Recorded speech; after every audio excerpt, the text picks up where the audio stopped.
We'd like to thank you for allowing us to have this conversation with you tonight. We appreciate the sacrifice and the courage it takes to put yourself out there and run for office, and we applaud you for that. We also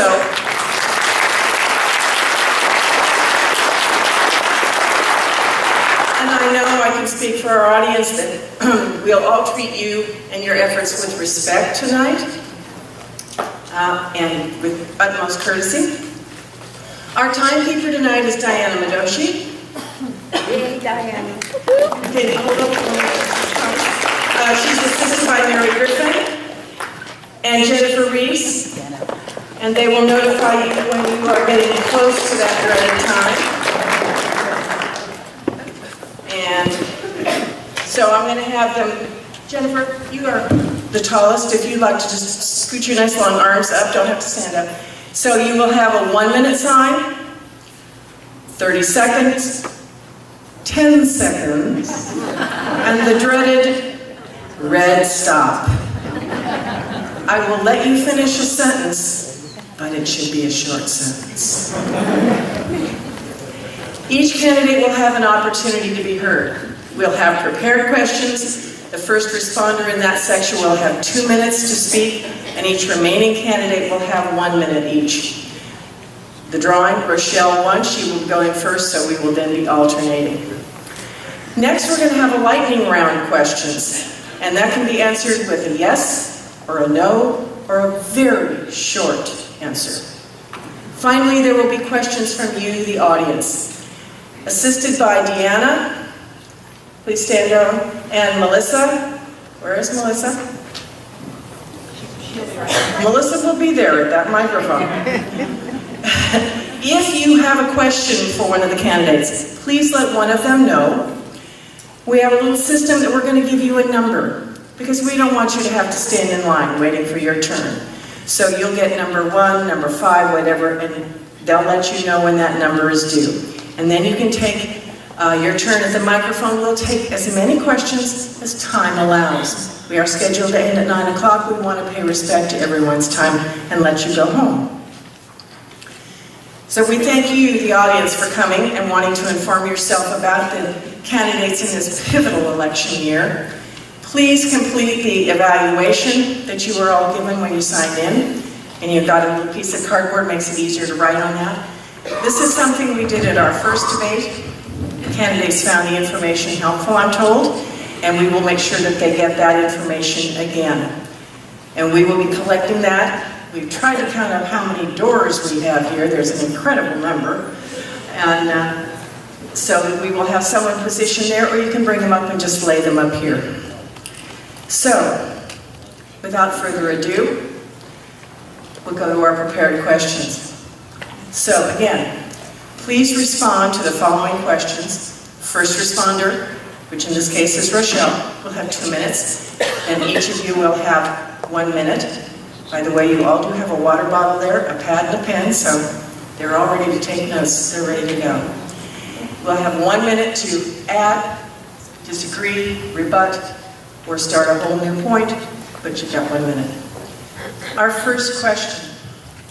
Trump Care, supported by Mr. McClintock, would remove coverage for many women-focused issues, including contraception, maternity care, cervical cancer screening, mammograms, domestic violence prevention and counseling, and well woman visits. What is your strategy to protect women's health care? 2 minutes. Well, first, thank you to Platform and Democrats for putting on this wonderful event. Thank you to all of you for coming out today and giving us a chance to tell you about us and to explain to you why we hope to be your representative next year. I am, of course, firmly opposed to Trump Care. I support, first, fixing the ACA, correcting the sabotage that has been done to it, and then moving in the direction of Medicare for all. I think that as a country, we should be embracing that. Healthcare is a right, not a privilege, and that we are a better country in so many ways when we recognize that healthcare is a right. In part, not only because it's better for people, not only because it makes people's lives better, but also because it's better for the economy. It's better for business, and it's better for individuals to not be tied to employer health care in the way that so many people are today. And that's really how I would start addressing that in this red district and with people across the aisle who may be inclined to support Trump care and aren't really focusing on the way that we unleash business when we free them from the costs of health care and the cost of health insurance. We need to make sure that we are helping business to the extent we can while we are protecting individual rights, like the right to health care. And so I will, I can yell really loud if I need to. And so I will start across the aisle by talking to people about the economic benefit of making sure that we have a system that is designed to protect everybody through Medicare, which is so much less expensive than insurance because it doesn't have the overhead that insurance carries through profits and through administrative costs that we don't see in Medicare. So that would be my strategy. And thank you for listening.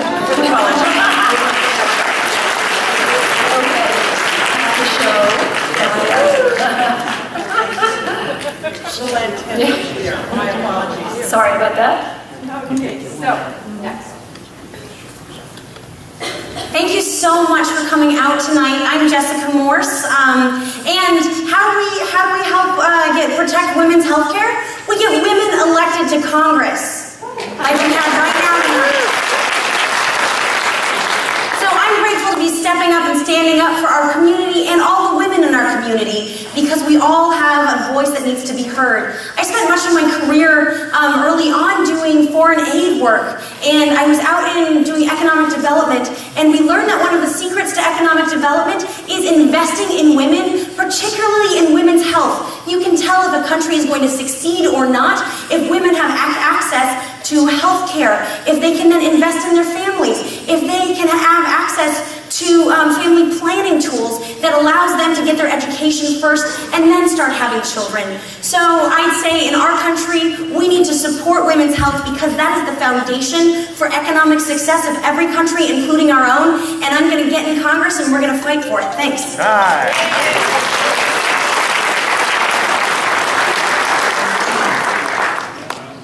Thank you so much. I'm Regina Bateson, and I'm from right here in Roseville. I'm also the mother of 3 young children, including twins, so I've spent a lot of time in high-risk obstetricians' offices, and I really understand the issues that are at stake here. I would do 3 things to support women's access to health care. First, fight to defend, protect, and improve the Affordable Care Act. I think we do that by starting, thank you, we do that by starting by stabilizing the individual market. In the short term, I've committed to joining the Problem Solvers Caucus, which is a bipartisan group committed to doing exactly that in Congress. We also ensure that women have access to the family planning services that they need, because we know that when women can plan and take care of their own health needs, that contributes to strong families and a strong economy here in our community.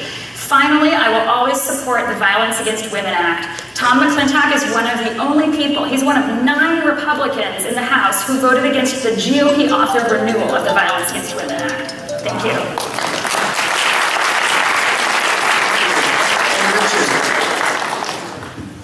Good evening, everybody. My name is Richard Martin, and the way we protect women's health care is simple. Is we have to put a stake in the ground and make sure we understand and communicate to everybody that there is no negotiation here. The ACA provides 10 essential health benefits, and we will not compromise those. Every policy must provide comprehensive coverage to men and women. That's non-negotiable. And any policy that doesn't is actually not a policy, so we cannot compromise those values. We have to continue to ensure every single policy that's sold provides those 10 essential health benefits so women and men can get the care that they need.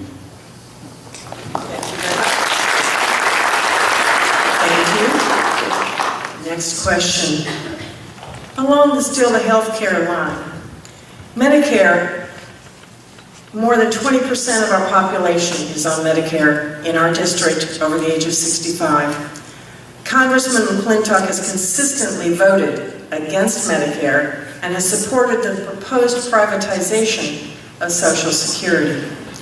What will you do to support, let me start that sentence again. What will you support that will prevent these drastic cuts to these paid benefits? And we're going to start this time with Jessica. Thanks. Yeah, we have 140,000 people in our district who are on Medi-Cal, which is California's Medicaid.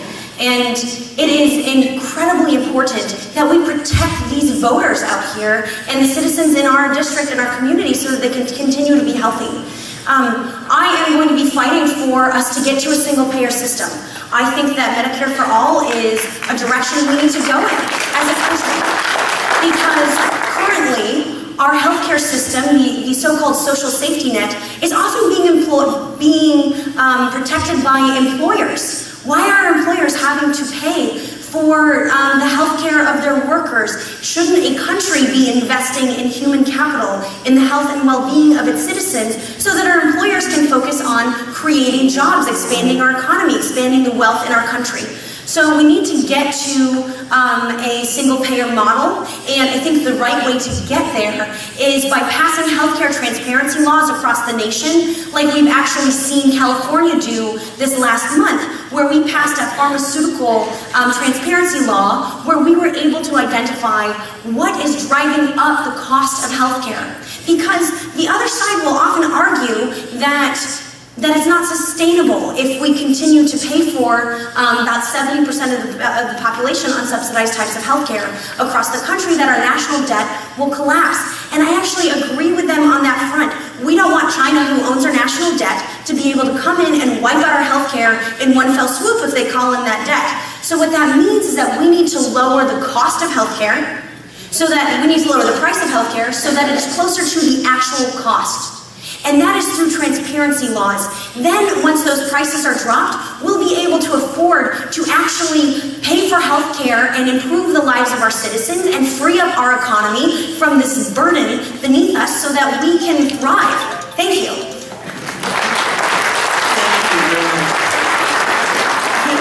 Can everyone hear clearly? Yes. Thank you to our sound technician, Alex. Regina, please. Thank you. So I'm running for Congress because I believe in hard work. And I think that if someone has worked hard their entire life, they have earned a secure retirement. Tom McClintock jeopardizes the economic and medical well-being of our seniors in this district. He has voiced support for cuts to Medicare and Social Security, for privatization, and that's not where I stand. My loyalties are with the voters here in this district. So how do we do that? How do we protect those programs? We get our priorities straight. Right now, Tom McClintock, despite claiming to be a fiscal conservative, can snap his fingers and say, yeah, we should find taxpayer dollars to pay for Trump's trips to Mar-a-Lago. Yeah, we should just go ahead and increase the defense budget by 10%. I think that's wrong. I think we get our priorities straight, and I will always stand up for your economic well-being. Thank you. Richard. So I think what we have to do is we have to remind people who the folks on Medicare are. The folks on Medicare are the ones that built this country, and they've handed it to us. Everything we have today is because of them. We honor them by making sure that they have access to great health care and retirement. There is no negotiation on cutting Medicare. That's an absolute non-starter. We will protect Medicare and ensure that the elderly continue to have great health care. Thank you. Michelle. Because I was raised by a single mom, my grandparents were a huge part of my life. Before they died, I was able to send them a few $100s a month, and that meant everything to them because they lived on a very fixed income. They struggled to pay for the many medications that my grandma needed when she was in her last years. And I know, because I saw how hard it was for them, how much a couple $100s from me meant to them, that every single dollar counts. Every single one. I will never, ever support cuts in benefits, ever. That is not how we fix the issues we have with Social Security and Medicare. Like Jessica said, we address cost-saving issues. We make sure that we bring down pharmaceutical prices. We make sure we have transparency in the costs of health services. But we also can look to the people with the most money in the country, the ultra wealthy, and ask them to pay more into Social Security, into Medicare. That's how we fix it. Thank you. Thank you. Rochelle, if you should continue to have trouble with your microphone, we have a spare one for you. But so far, I think it's working well. Next question.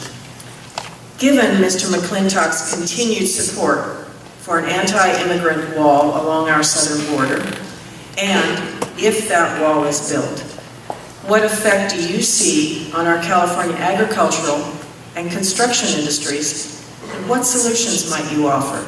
And this time, we start with Regina, right? Yes, Regina, thank you. That's right. So after I finished school here in Roseville and went off to college, I joined the Foreign Service, and I worked on border security for the State Department as a consular officer. If I were elected to Congress, I would be the only person there who has ever actually worked in our immigration system, ever actually issued or denied a visa. And that means that I understand the importance of secure borders, but also the importance of an immigration system that's fair and just for everyone, that meets the needs of employers and that respects the needs and rights of families and people striving to come here. So I'll say it very clearly. The border wall is a waste of money. It is the very definition of wasteful government spending. And I give thanks to all the activists who have been asking Tom McClintock about it. At one of his most recent town halls, he actually said that he just wants to see the thing built. He doesn't care who pays for it. Even if taxpayers in our district have to pay for it, he is still in favor of the border wall. That is not the answer. So I'll tell you what is the answer. First, we pass a Clean Dream Act. We protect our dreamers. There are 1,300 dreamers in our district and a total of 2,500 striving, bright, ambitious, talented young people who are eligible for the program. I am committed to a Clean Dream Act. I'm also committed to comprehensive bipartisan immigration reform with a path to citizenship for people who are here, who can pay fees, and who can pass background checks, and who are contributing productively to our economy. To do that, we have to have some increased enforcement, but we do that in a way that's smart. So I support creating a biometric entry-exit system from the US that's actually functional. That was recommended by the 9/11 Commission and was never implemented because of a lack of funding from Congress. Thank you.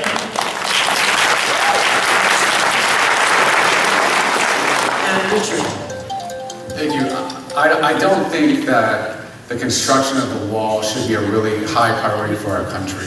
Although we need to focus very intently on making sure our borders are secure, with enhanced security on the ground and more political will, both in Washington and here in California.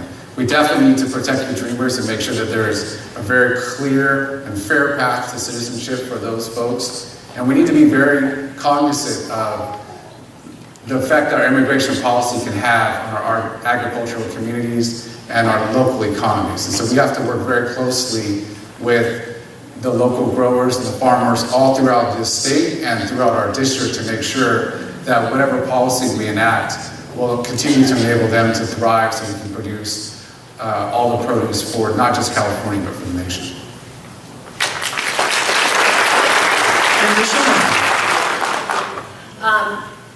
The wall is ridiculous. It will do nothing. It will be just a huge waste of money, and I completely reject it and will not support it in any way, shape, or form. Like the other candidates, I fully support the DREAM Act. I will fight to make sure that we pass the DREAM Act, to make sure that we protect not only the recipients of DACA, but also other people who are here in the country and have been contributing to the country for years and deserve to have a place in the country and to be able to call this their permanent home. The fact is that we need immigrants. As a country, we cannot survive, we cannot thrive without immigration. We have a negative birth rate. We are having fewer kids than people are passing away. And so the only way for our economy to grow and thrive, the only way for us to fill the jobs, like jobs in agriculture, are to have immigrants fill those jobs, to have immigrants come into the country. We should make a home for the people who are already here. Thank you.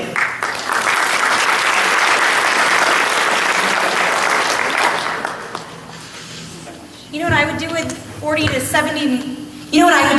70 million dollars? I wouldn't build a wall or what we now call a propaganda piece.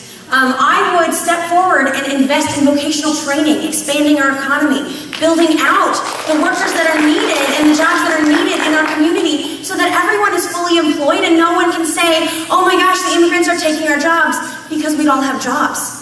Like Rochelle said, we actually need immigrants to sustain our economies out here. And so when we have propaganda pieces like the border wall, which actually does nothing, you know, the people who are actually crossing the border on foot, they come across and seek asylum, and then they are entered into a legal immigration system. We actually need to simplify our immigration system, make it easier and cheaper for people to apply so that we can get the workers in that we need to start investing and expanding our economy. We have to understand the problem as its whole to start, and then we can find a real solution rather than this fiscally irresponsible wall that Tom McClintock is voting for. Thank you.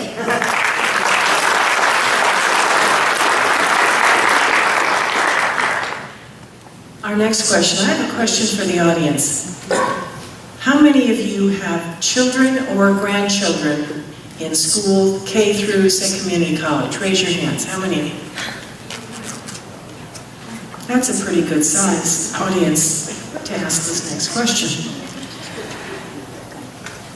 This audience and voters in our district have said one of their primary concerns is obtaining a first-class education for their children across all socioeconomic areas. What will you do at the federal level to work toward that goal? And I believe Richard starts this time. Thank you. So again, education is an absolute priority. We need to make sure that we have as much federal funding available, appropriate, to ensure that all of our schools are great. We shouldn't even be talking about school choice, because every school should be amazing. It really shouldn't matter where you live. Every school should be great. So that would be the goal that I would push for, to ensure that every school meets an extremely high standard. The other thing that I would really advocate for is making sure that everyone has access to a college education. And actually, not just access, but everyone, including the working class folks, all of the folks that live in the rural areas that make too much money for federal assistance today, their kids should be able to get an education and a college education for free.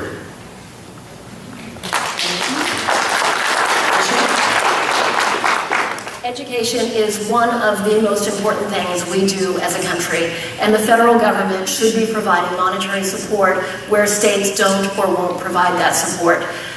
In Sonora is a college called Columbia College, and it is an amazing place. They provide job training programs like mechanics programs and early development education. They provide training to some of the most challenged students in the district. They provide training to foster students, to people who are trying to lift themselves out of poverty, and their teachers are stretched thin because they don't have the finances they need to do everything they need to do to support their students and help their students find a place in their district, find a place, a job where they can raise their family the way they want to raise their family. We need to make sure we are providing the tools and opportunities to people who are trying to make their lives better, and we do that through education. Thank you. I am the proud daughter of school teachers, and I've got about half a dozen members of my family back there. How many of you are teachers? You want to raise your hands? I meant my family alone, but all of you, exactly, thank you. All right, they all raised their hands, that gives you the picture. Thank you for your teachers. You know, I grew up seeing the impact that teachers were having, not only on me, but the hard work that goes in behind the scenes and the caliber and dedication that teachers commit to our students. And so I often ask myself, why are teachers not paid in relation to the quality of service that they are providing for our country and that fundamental foundation and the caliber of skill and education and thought and energy that they're putting into it. They are as important as doctors in our society, and we need to recognize our teachers. So I am going to fight for teachers, I'm going to fight for quality school, and I am a proud product of our public education. I went to Miraloma High School and received full ride scholarships out of it because I had great teachers. Thank you. And Regina. Thank you so much. I am so grateful to our public schools here and our teachers. In fact, I am running for Congress because one of my former high school teachers encouraged me to do so. He said, "You're from here, but you've got national and international experience. You should do this." And, you know, education really has been the backbone of my career. After I was in the Foreign Service, I got a PhD and became a tenure-track university professor. So I understand the importance of both our public schools and access to higher education. Very quickly, I would do 3 things to protect and expand access to education here. First, fight and look out for pernicious cuts to our school system. A lot of people don't realize that even repealing the Affordable Care Act would have cut funding to our rural public schools. Second, expand high-speed internet access, especially in the rural areas of our district, so students can access training. And third, protect access to affordable college, in particular by defending and expanding the Pell Grant program. Thank you.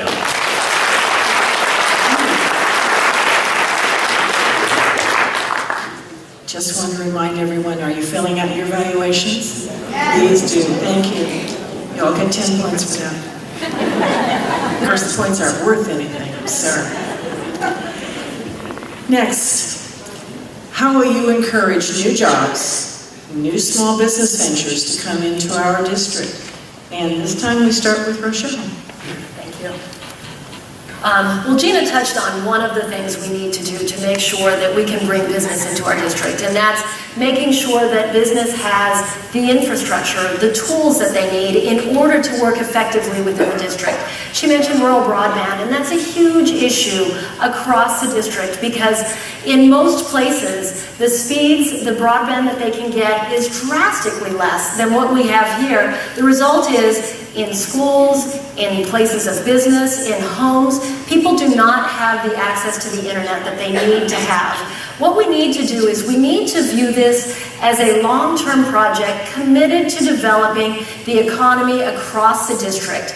We need to identify areas where we can grow. We need to collaborate with local leaders, identify the places, the skill sets that we have in the community, the places where we can develop skills, the natural resources, the other things, and then we need to be collaborating across the nation to find business who will thrive here. We need to make sure they have the tools they need first, but we can do that if we are determined to do it, which is something Tom McClintock is not determined to do because he doesn't see that as the role of a representative. He doesn't think his job is to do anything to actually improve the lives of the people in the district, and I know that he is wrong. I know that as your representative, what I must do and what I will do is to be in the district all the time, to collaborate with local leaders, to identify the problems, and then to go to Congress and do what I have to do to break down the barriers so that we can make sure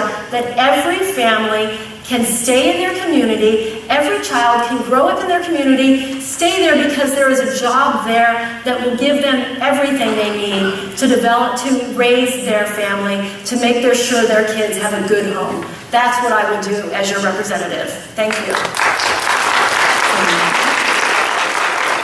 Jessica. I started out my campaign doing a 3-month listening tour of our district. I went to all 10 counties, met with our local mayors, county supervisors, CAL FIRE chiefs, hospital boards, school boards, because I asked them all the same question. How do we improve the economies and the lives of the members of our community? And I listened and I understood what the challenges were. And I discovered that Obviously, we need access to broadband, and I was outraged when I found out that we have what are called dark fibers. We have fiber optic cables running from Roseville all the way to Reno, and yet they are dark. No one's using them. And that infrastructure is there. We've already paid for it. I've also discovered that there's huge opportunities with the natural disasters that we're struggling with in the community. I have a cousin who works for CAL FIRE. He's out on the front lines all the time. When I sat down with the fire chiefs, I found out that it's really inexpensive to build fire breaks, and they have huge capacity to start employing people in these areas of fire prevention or protecting our Sierras and improving our forest health. So we need to start improving our economy. Thank you.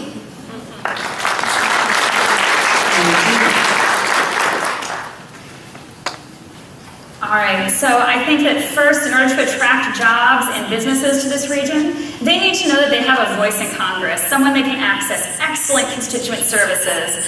A lot of people don't necessarily object to some of the procedures you have to go through to start a business or expand, but they need help. If someone's application gets lost, they need a congressperson they can call and have them find that application, move their application along to do their development or to build in the ways they need to. So first, excellent constituent services. Second, I agree that we need to be fighting for better cell phone coverage in our district and better access to high-speed internet throughout. We need to keep investing in affordable housing. I was talking to one of our chambers of commerce, and they said that the most common question they get from small businesses is, where can I find affordable housing for my employee? And finally, we protect our public lands, and we recognize that so many of our small businesses depend on our natural environment here.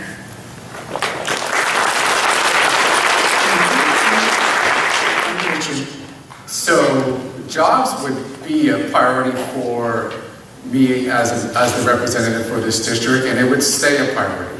I think that what we would need to do is we need to establish some very robust partnerships with the working class folks, the folks that live in the rural areas. We need to understand exactly what conditions need to be in place to ensure that they're working. We need to have our finger on that pulse, and we need to understand if the direction moves in the wrong way, what can we do to help them? And that information is going to come from them. So they would be part, of my administration, and we would work very closely with the working class folks, the state leadership, and the local leadership to make sure that we are constantly figuring out innovative ways to keep those working class people working. The other thing that we would do is make sure that we have a coalition of federal, state, and local funding designed to promote new infrastructure spending and job training services.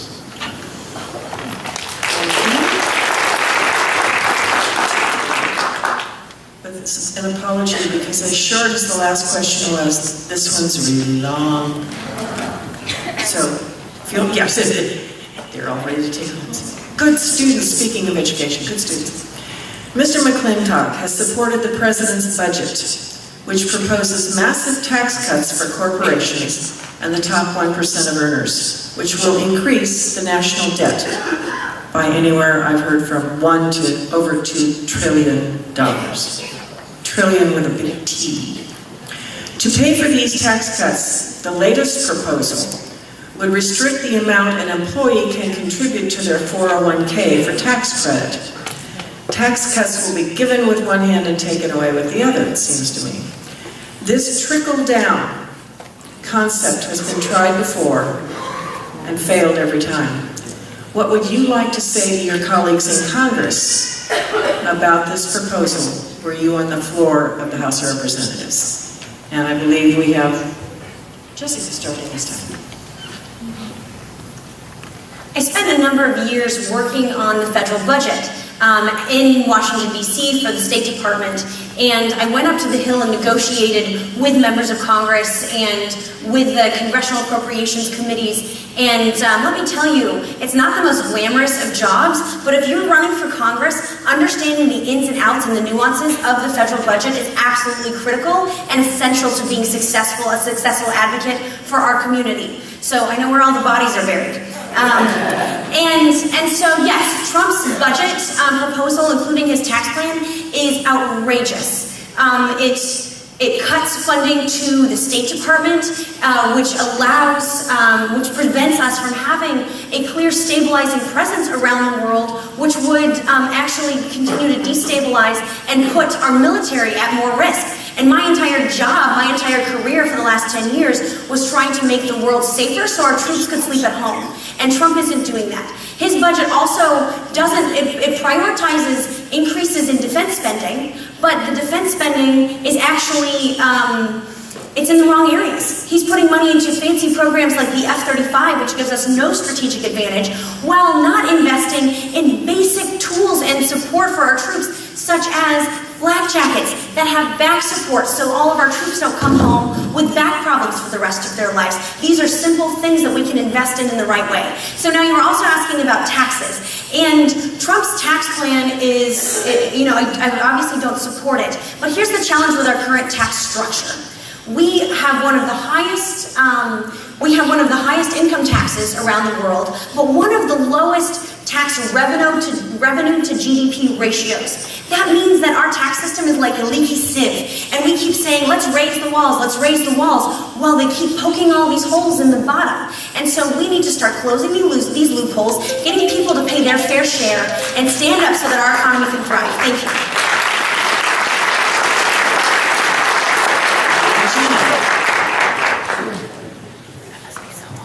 So if I were in Congress, I would say to my colleagues, Tom McClintock is lying to you. He got up this summer and he gave a speech where he said, literally using the old cliche, we shouldn't just be giving a man a fish, we should be teaching a man how to fish, and then he'll eat for a lifetime. He said that to justify his support for the Trump budget. Let's look at what that budget actually does. It would cut job training programs, it would freeze Pell Grants, it would cut community development block grants. He rails against community development block grants. That is the lifeblood for so many organizations that I'm sure so many of you here are involved in. So I am running again because I believe in hard work and because I believe that we should honor that, we should empower people, and we should give people the tools they need to succeed in their lives. This budget does none of those things. And on the tax cuts, again, don't be fooled by the lies. 50% of the benefits would go to people making over $730,000 a year.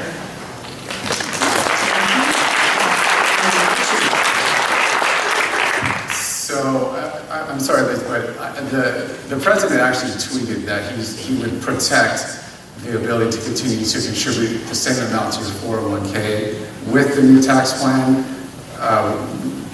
So there would be no change there. But, that is... I'm going to stop you for just 1 second. The president said that, but it's still in the budget in Congress. Congress didn't say that. I checked today. Okay. So... that issue aside, I think what we have to do is we have to look at this from a strategic standpoint. We have a Republican president and we have a full Republican Congress. So what I would try to work out is a compromise deal and try to see how this would work for a couple of years. Let them enact the budget cuts, have it sunset a couple of years, and then reevaluate. The truth is, the two previous President Bushes enacted similar budget cuts and it destroyed our economy. And so I think what we'd have to do is work with them to find a compromise solution that would enable these cuts to go in place and we can reevaluate in a couple of years.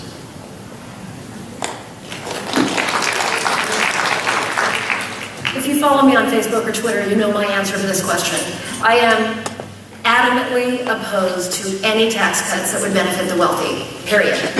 There is gross inequity in our tax system right now.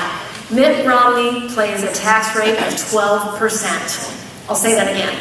Mitt Romney pays a tax rate of 12%. That cannot last. That cannot be the policy of this country. I am emphatic about my determination to go to Congress and take this on because this is a huge source of the problems in our country.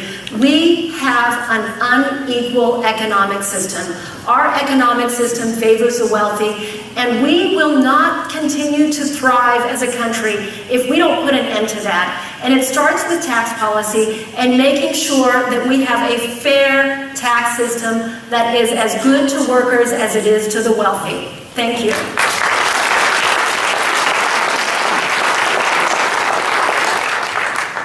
Along the same vein of economics and taxes and all those big things that we're discussing, most voters are concerned about uncontrolled government spending. However, as we watch the cutbacks, we see the effects. For example, little lack of help in Puerto Rico and the Virgin Islands, and reduced staff in the State Department to handle the ever-increasing international crises we now face. What will you work for in Congress to provide accountable spending, but maintain the ability of our government to function, protecting our resources and our people? And on this one, we have Regina starting first. Now, I fully recognize that a lot of people in our district are against wasteful government spending, and so am I. And you know how we can start to reduce that? We stop paying Tom McClintock $174,000 to do nothing in this area.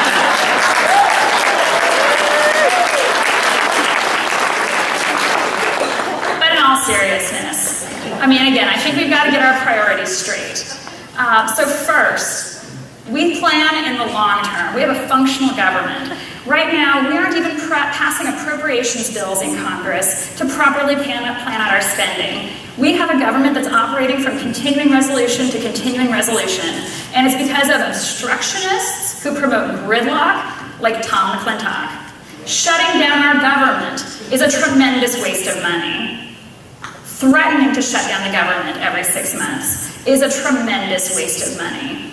I had the opportunity to go down to Fort Irwin, which is the Army's largest training facility in North America, and speak with the second in charge who manages their finances. Every time Congress threatens to shut down the government, he has to spend a week of his time planning for how they're going to deal with their furloughed civilians who work for DOD. You know, this is the definition of wasteful government spending.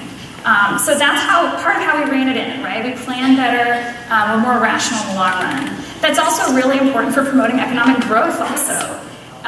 Some of the businesses here who have outstanding applications to the government have actually inquired why they aren't able to move forward with their projects, and have been told that it's because key positions are going unfilled in our government right now, causing paralysis. Right? If you don't fit into a pre-existing channel to get your application approved for some kind of development, there is no higher up to go to. That is irresponsible.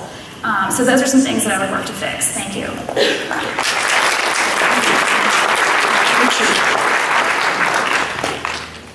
So government is like people, right? As an individual, I'm not perfect. Government is not perfect. So we need to recognize that, but we also need to respect government and all the services that it provides to us. So we have to really recognize that the society that we have, the community we have, the country we have is possible because of all the government services that we receive, federal, state, and local.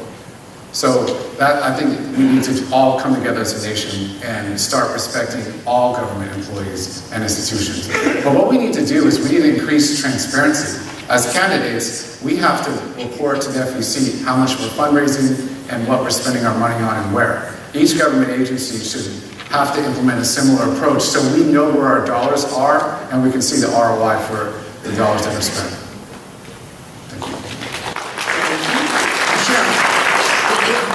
For years, our approach to legislation has been penny-wise and pound-foolish. We save money now that we're just going to have to spend multiple times over in the years to come. A couple of examples are our forest policy and education.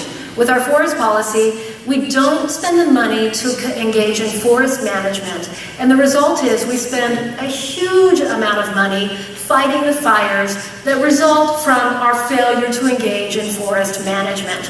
We need to invest money now in forest management so that we can save the multi-million dollars down the road that we will save if we have forests that are more defensible.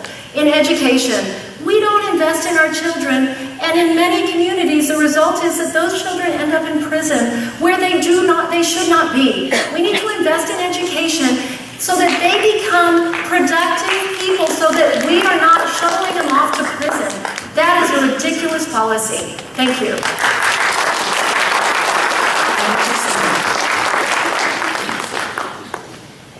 I sat down with the head of Yosemite National Park a couple months ago and I asked him what's the biggest threat to the park, and he said the federal budget. And being a budget wonk, I knew exactly what he was talking about. He was talking about the fact that we haven't passed a budget since 2009, that their money comes in 10, 20, 30% spurts throughout the year, and they don't get it until the end of the year in whole, so they can't actually figure out how much money they're gonna have at the end of the year, so they can't budget, plan, and prepare for that. And then when it comes time to actually get their entire amount of money by the end of the year, they only have 2 weeks to spend it, and if they don't spend it, they will lose it all by the end of the year. And so imagine if your family household tried to operate the way all of our federal agencies do, you would be spinning and reeling and wasting so much money. So we need 5 or 3-year budget appropriations so that the politicians can't play games with our tax dollars, and instead federal agencies can responsibly plan and prepare for them. Thank you.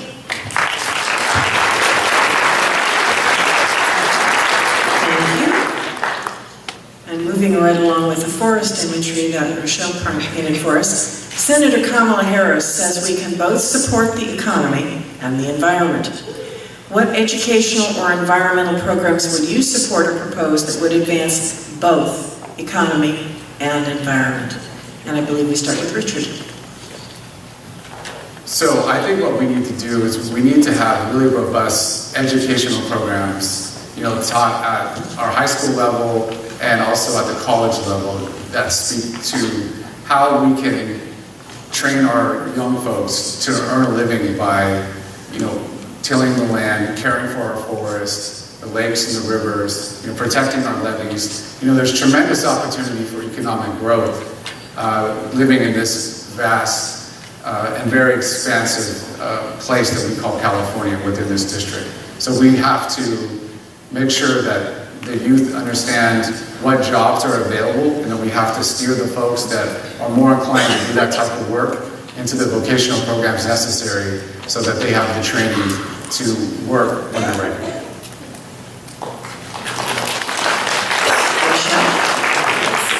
Tom McClintock talks a lot about his commitment to forest policy. He says that it's one of the most important things he does. But of course he doesn't do anything. He doesn't get anything accomplished. He doesn't actually solve the problems that exist within the district because he's too extreme, because he wants to completely eliminate respect for the environment and protections for the environment in favor of the Koch brothers and others who pay his bills through his campaign and demand his support in return.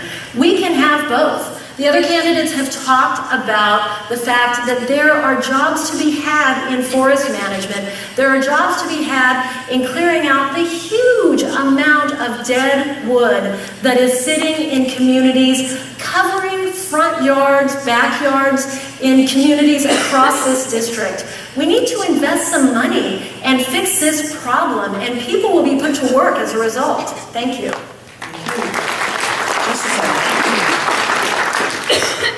We have 120 million dead trees in our Sierras. And that sounds like a large number until you start getting into these neighborhoods when you see the impact on someone's home directly. When you see entire neighborhoods in Twain Harte that are essentially log decks with felled trees. When it's costing homeowners $1,000 a tree to try to cut them down, and some of them are cutting down 10, 20, 70 trees on their property. And then there's no market for those trees to go to.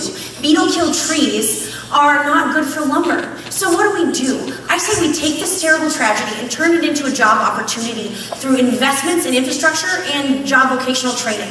My family and I have about a couple hundred acres of forest land up in Gold Run. And one of my cousins lives up there and has a micro mill on site. He mills the trees, selectively logs them, keeps the forest healthy, and turns that into home construction.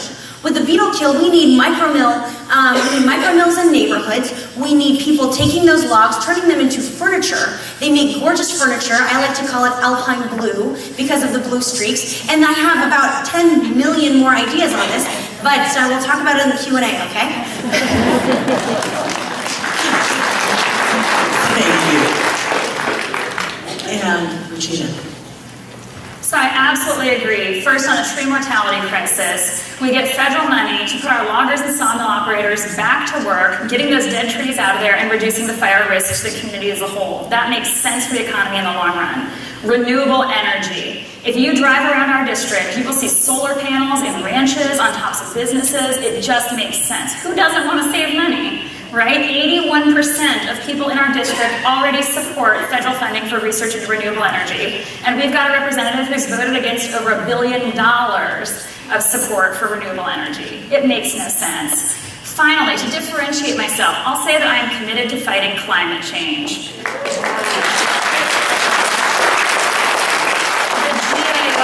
Just came out with a report this week essentially saying it is fiscally irresponsible not to fight climate change. That matters to our local economy where we get millions of visitors a year because of our natural environment and our ski industry. So that's why I've committed to join the Climate Solutions Caucus if elected. Thank you.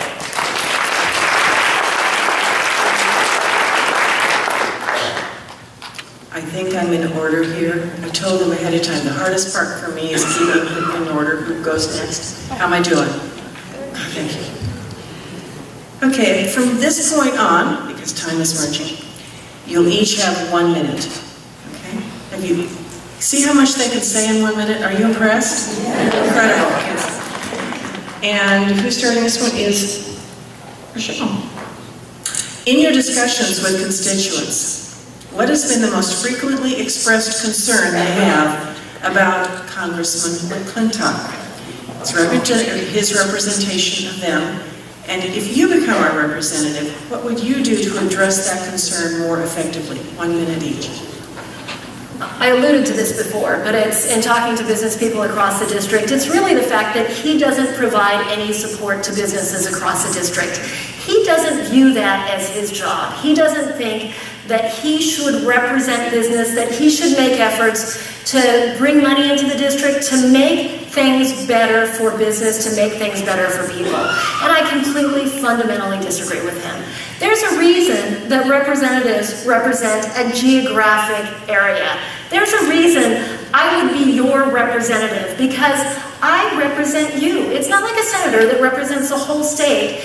I represent particular people, and my job is to make sure that those people have a voice in Congress and somebody who is fighting for them and working for them. As a business lawyer for 20 years, I understand the importance of representatives, the importance of political representatives in business, and I will make sure that I am there for you and for business across the district. McClintock is a do-nothing congressman.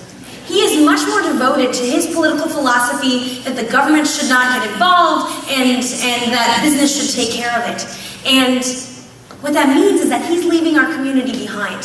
My family spans the geographic and socioeconomic spectrum of this district. We have firefighters and police officers, janitors and school teachers. We have loggers and lawyers. And when something impacts our community, when Tom McClintock leaves us behind because he's too devoted to his political philosophy, that impacts my family, and that makes me mad. And when Tom McClintock, he says the government should do nothing and therefore invest nothing in rural broadband, which leaves our economy essentially in the dark ages and ages behind the rest of the community. And if we cannot grow and expand our economy, how can we move forward? When he said it costs $72 million to contain a forest fire, $2,000 to put it out, why is Tom McClintock not investing in cheap, inexpensive fire prevention? We need our community to thrive, and we don't need a do-nothing congressman. Thank you.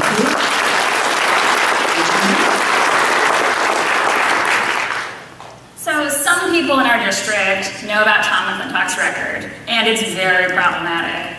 But other people have maybe just seen some clips from town halls, have maybe read a few of the things on his website.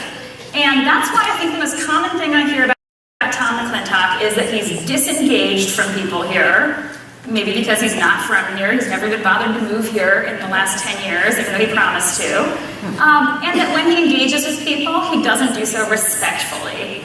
I mean, I myself jumped into this race and decided someone had to run against him because I went to his town hall meeting after that conversation with the teacher on April 8th at Del Oro High School. And I have never seen an elected representative treat his own constituents with such disrespect and disregard. I looked around the room and I said,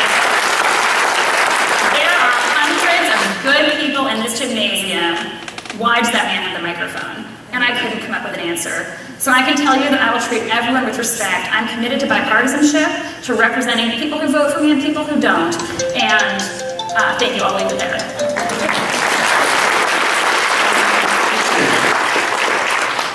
So I think we actually need to be really honest with ourselves. We kind of have to have some real talk.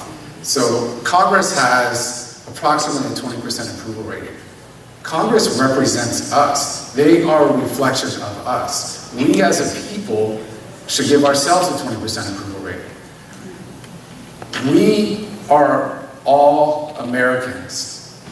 There are no Democrats, there are no Republicans, there's only Americans. The problem that people have with the people in office now is they're standard career politicians, including the individual we're talking about. He's part of the political class. People are disillusioned with this notion that partisanship is supreme. The only thing that matters is America. I don't know about you, but when I turn on the Olympics, I'm looking for Team USA. I'm looking for that American girl, that American boy. I want him or her to win. And so what we need to do is come together as a nation and elect people that see people as Americans, not as Republicans or Democrats.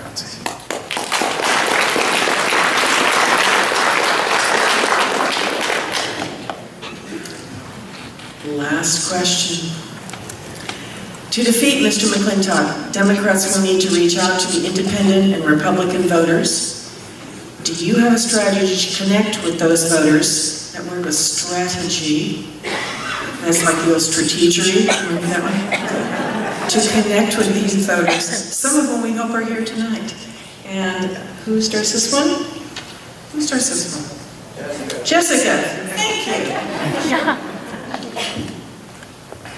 Yes, I am proud to say that I received over 1,000 individual contributions over the last financial quarter in our campaign, and at least 100 of those came from Republicans. Most of those came from people who had never donated to a political campaign before. Many came from people who were independent voters. They were all invested in this campaign, in this effort, because they are feeling inspired and hopeful that we can actually do something for our community. I never stand up and say, we win when the other side loses, like McClintock does. I stand up and say, we win when our community loses. Nope. I say... I say that we win when our community wins. How about that? Yes. You know, when I came back from Iraq, people were talking all about, they were divided on these different issues, and I said to them, you can't describe Iraq through a red lens or a blue lens, because you can't describe a rainbow using two colors. And that's how we need to approach our political divide today. We need to start looking at problems through a community lens, and that's what I'm committed to doing. Thank you.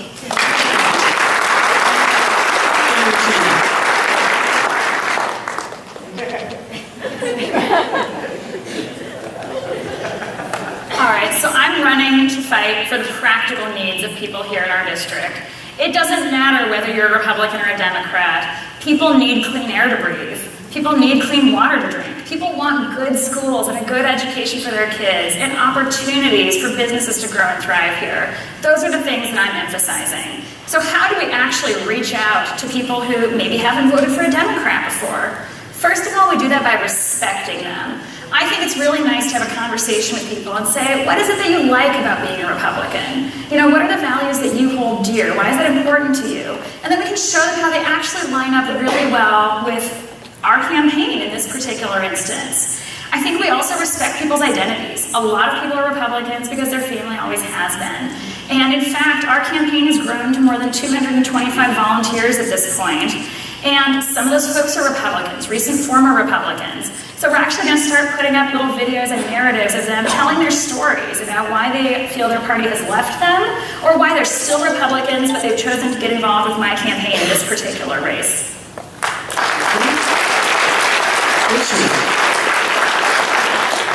So I'm going to make a very similar point that I made just a moment ago. So there's members of my family who I would literally die for, that are Republicans. And these people are God-loving, amazing people. They love this country.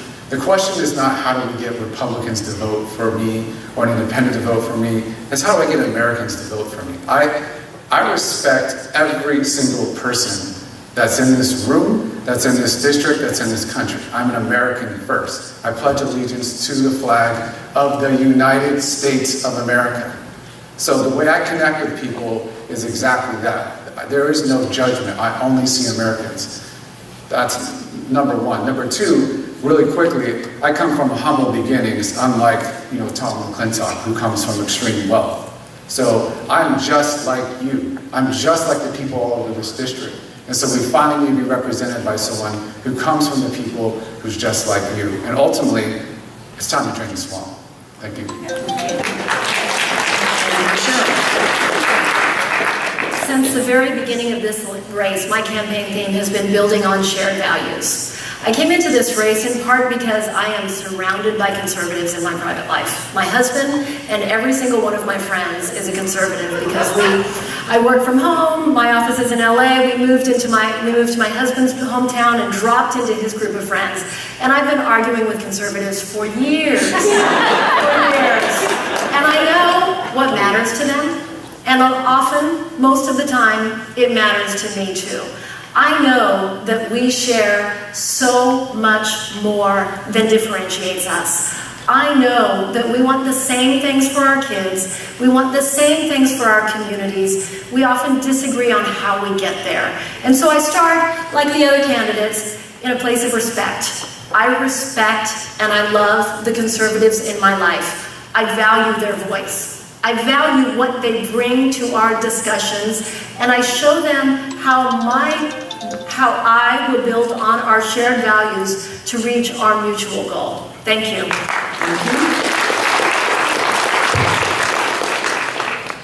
We're now going to do something a little different. This is the lightning round. I need to apologize to all of our candidates too. I was going to call you all by Ms. and Mr. and be very professional because one of you, we hope, will be our congressperson. Right? Sorry, I just know you all too well. I'll be working for you. Oh, thank you. That's a good answer. She'll be working for me. Okay. I'm not a good boss. This is a series of questions limited to a yes, a no, or a very short answer. Maybe a name, maybe an idea, but short. And we're going to make this, because this is getting confusing, I'm going to start with Rochelle and just move down to the end, if that's okay with you folks? Okay. Who is or was your congressional role model? My congressional role model? There is a woman named Sherry Bustos. Sherry?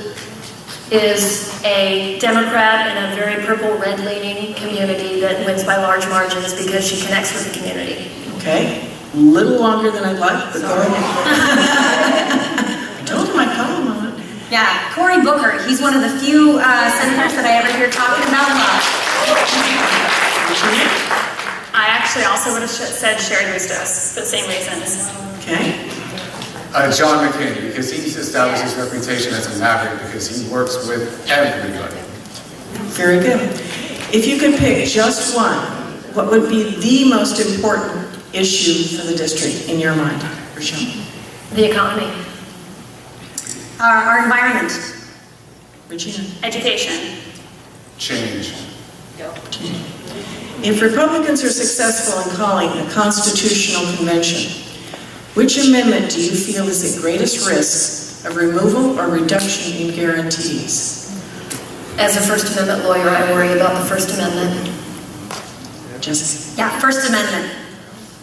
The first, we've never seen attacks like this coming from a president. I don't think there's anything at risk in the Constitution. With whom in the House of Representatives will you especially look forward to working? In the House of Representatives, I'm not sure if there's any particular person. Okay. Got to get there and find out who they are. Jessica? Cory Booker. Hopefully we'll work together, yeah. I don't work with that. Regina? The Problem Solvers Caucus. Okay. Richard? I was sharing with Suzanne, Tom McClintock to help me transition in office. Okay. Of the numerous Republican political analysts, commentators, and journalists, to whom do you most like to listen? Anna Navarro. Okay. My family members. Okay. They're all Republican.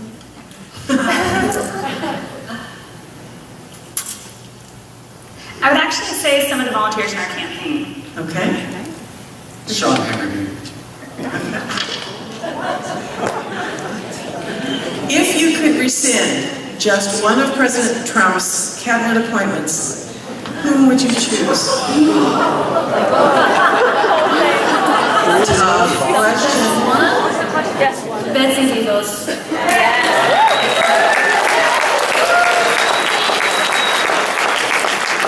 Jeff Sessions.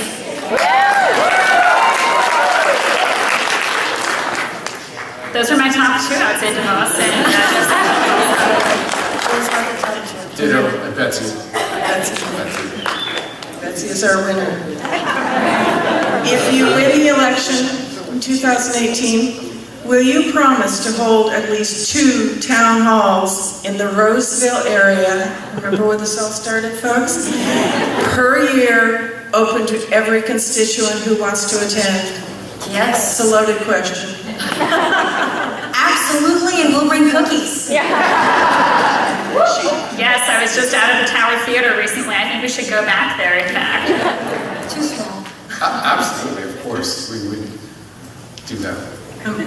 We'd have been hard pressed if you'd said no. Which 3 newspapers or magazines do you read weekly or monthly? Where do you get your information? I like the LA Times, the Washington Post, and Newsweek. Okay. Regina? I'm Jessica. Jessica? I read The Economist, Foreign Policy, and the New York Times. Gina? I would say The Economist, the SACB, and the Roseville Press Tribune. For me, SACB, The Guardian, and the Washington Post. Very good. And they say that the newspapers are under attack these days, so it's nice to hear people mentioning newspapers. In this century, the U.S. has had 2 presidents who lost the popular vote, but won the presidency. Do you think it's time to rethink the Electoral College? Absolutely. It's their question, guys. We have the Electoral College to prevent Trump. Clearly that didn't work. Yes. Jessica? Yes, let's modernize our democracy. And Regina? Yes, gotta rethink it. I'm not sure if we'll get there. I think it's really simple. Every vote should count the same. We have a system right now where that's not true, so yes. Okay, thank you. Do you support a woman's right to choose? Yes. Unequivocally. Yes. Yes. Yes. Thank you. It's everyone's nightmare to be stuck in an elevator. I've been there. In Ethiopia. But if you found yourself stuck in an elevator with a well-known newsmaker, who would you want it to be? I'd love to talk to Adam Schiff for a while. Okay. Jessica. Cory Booker. I'm beginning to get a little worried. Somebody alert Cory. Actually, yeah, please do. Regina. I would say John McCain. We're not sure how much time he has left, and he's been such an important figure in our country. And Richard? I would say Barack Obama. The fact that he got elected was probably one of the greatest political feats of all time. So, yes. Thank you. Last question. Survived. On a particularly stressful news day, which one isn't these days? Which comedian, cartoonist, or late-night TV host can still make you laugh? Jon Stewart, when he comes out, is as good as ever. Jon Stewart, okay. Oh, I love Stephen Colbert. I love Colbert. I sometimes say I'm running because Colbert started a super PAC, and so normal people can get involved in politics now. And Richard? So a week from tonight, my wife and I are celebrating our 15th wedding anniversary, and we're going to go see Trevor Noah. Very good. How'd they do?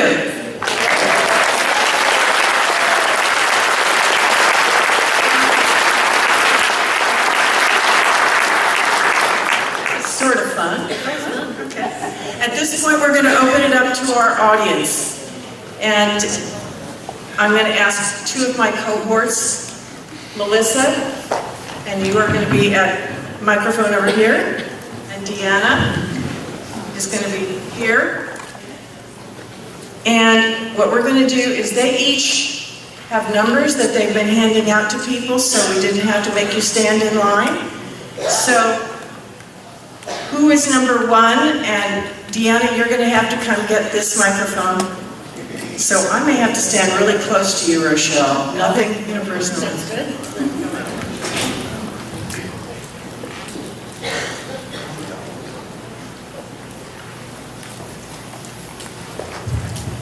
Hi, my name is Susanna, and I'm from Roseville. Having several qualified candidates to choose from is both a blessing and a curse. I venture to say that I'm not the only one in this room that is concerned that come June, we may have more than one Democrat on the ballot, thereby splitting our vote and possibly jeopardizing our chance of having a Democrat on our ballot in November.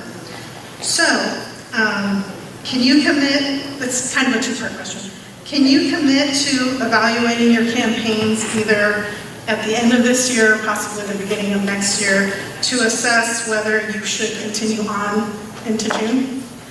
And the second part of that is, if you are not one of the top two vote getters, will you commit to supporting the Democrat that is our nominee?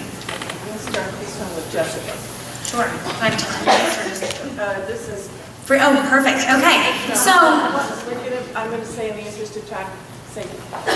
oh, I shouldn't have given you the idea. So, yeah, I mean, first of all, it's amazing that we have women stepping up to challenge Tom McClintock. Who is proud of this? Yeah, I am honored to be up here with such fine people. And I look at our race like a cross-country race. It is causing all of us to run faster and harder so that we are sharpened and up to speed by the time we hit McClintock. For me, having two competitive challengers standing up here on the stage inspired me to run faster and harder last quarter. Sorry, Richard just got in. And it's inspired me to run faster and harder last quarter, and I ended up raising far more money than I even anticipated. We raised $268,000, and that is more money than Tom McClintock. And this allowed us to bring national attention to our race. And it's because of us having this competition. This is a good thing for us. It allowed us to bring in, we got hits in the LA Times and in Politico because people were saying, we didn't realize that the 4th District is competitive, and by coming out with $250,000 cash on hand, well, McClintock only has $350 cash on hand as an incumbent, shook the nation and caused them to focus on our race and bring us the national support that we need. So I would thank my competitors up here because it's causing all of us to rise higher and faster so that we can take out McClintock because he's our target. Thanks.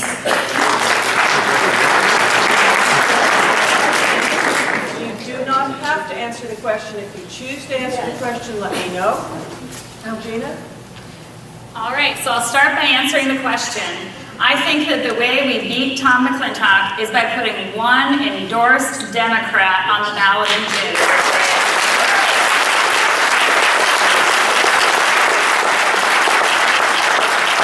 I'm fighting hard to be that person. And here's my strategy. Here's why I think this really matters. We have a pre-endorsement conference and then also the state convention coming up in January and February. So there is the possibility for someone to become the endorsed Democratic candidate at that point. Here's my approach. I think that we put that one candidate on the ballot in June, we invest in get out the vote, we drive up voter turnout in that June election, and we rebrand that election here in our district as the first round of the general election. That is an entirely open election.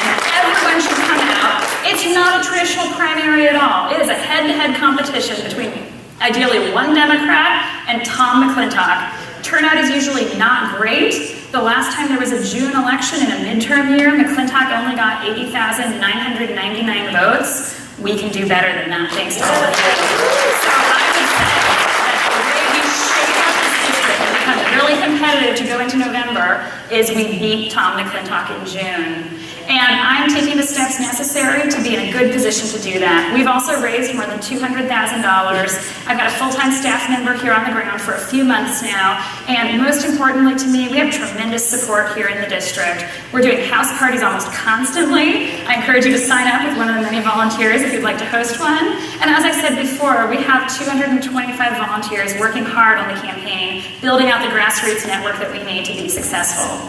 And if for some reason multiple Democrats go on the ballot in June, yes, I'll be very clear, I would support the person who advanced out of that election. Yes.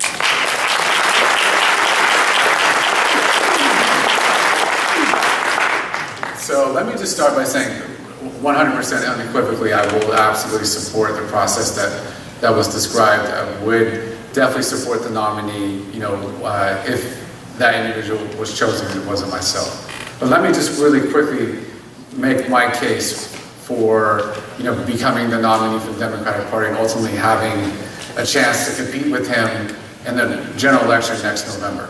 As I mentioned to you, I see America and I see Americans, and so I respect everybody.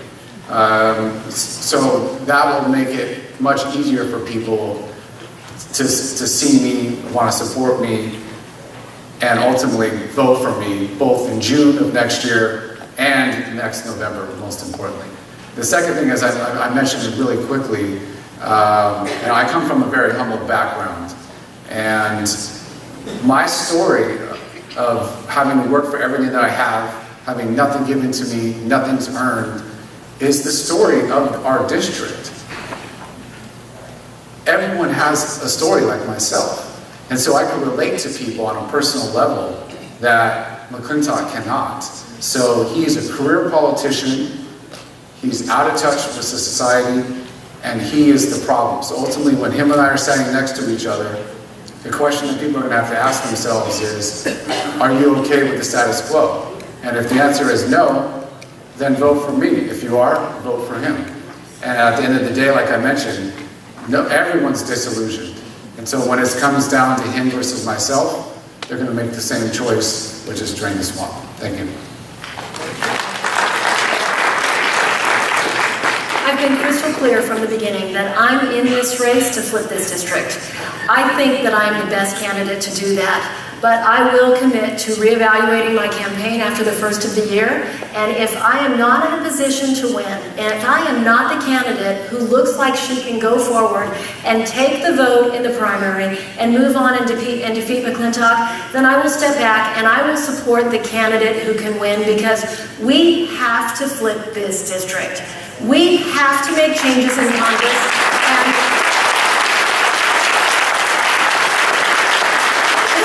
this race is not about me, it's about you. I know how passionate every single one of you in this room and people across the district are to making sure that we remove Tom McClintock no matter what. He does not serve us, he does not do what he needs to do for this district, and he has to go. And I will not be in a position of making that any harder by being on the primary and taking a chance that we split the vote in a way that allows two Republicans to go forward. So unequivocally, I will support whomever the candidate is. I believe it's me, and I'll explain to you a little bit further why that is when we get our 3-minute rebuttals, but I want you to know that I am committed to flipping this seat. Thank you.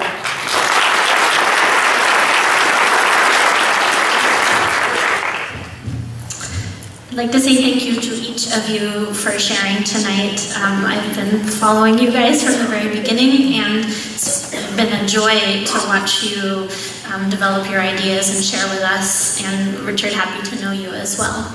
And forgive me, Richard, this question I've been thinking about was geared more towards the women, but there certainly are things in here for you to answer as well. Given that we have a slate of these capable women running against McClintock, we have a rare opportunity to demonstrate shine theory. Shine theory is women uplifting women, but certainly it could be candidates uplifting candidates. So I have three questions, or it's a three-part question for each of you. Will you commit to uplifting rather than undermining your fellow Democrats, modeling a new kind of politics? As an effective leader, how will you engage your supporters to refrain from undermining other candidates? And along those lines, what responsibility do you as a candidate have for guiding your supporters and setting the tone for your campaign? Thank you so much. Here's a long question. So, Regina, would you like to start? I'm assuming. I mean, nobody's putting their hand up, so I'm assuming you all want to answer. Yes. Sure, absolutely. And, I always use the analogy of archery to describe the competition that we're in. I think it's really important that people step forward, show what tools they have, show their preparation and their approach to the race, but always keep firing at the same target, and that's Tom McClintock. My apologies to the people in the back that I'm gesturing at vaguely. But if you think about the metaphor of archery, we can all be lined up much as we are here now, and we can take aim. And that is a competitive process of evaluation. But it's one where everyone gets to put their best foot forward and people can see what works, what lands, who's building a successful organization, a successful movement. Having been involved in education, having won awards for my work as a mentor, for example, of undergraduate students, I'm absolutely committed to maintaining a positive tone within my own campaign and within this race more broadly. I think that's how we win this election, is by giving people in our district a message of hope, a message of change, and showing what we can do for them. So that is absolutely my commitment to you as a candidate.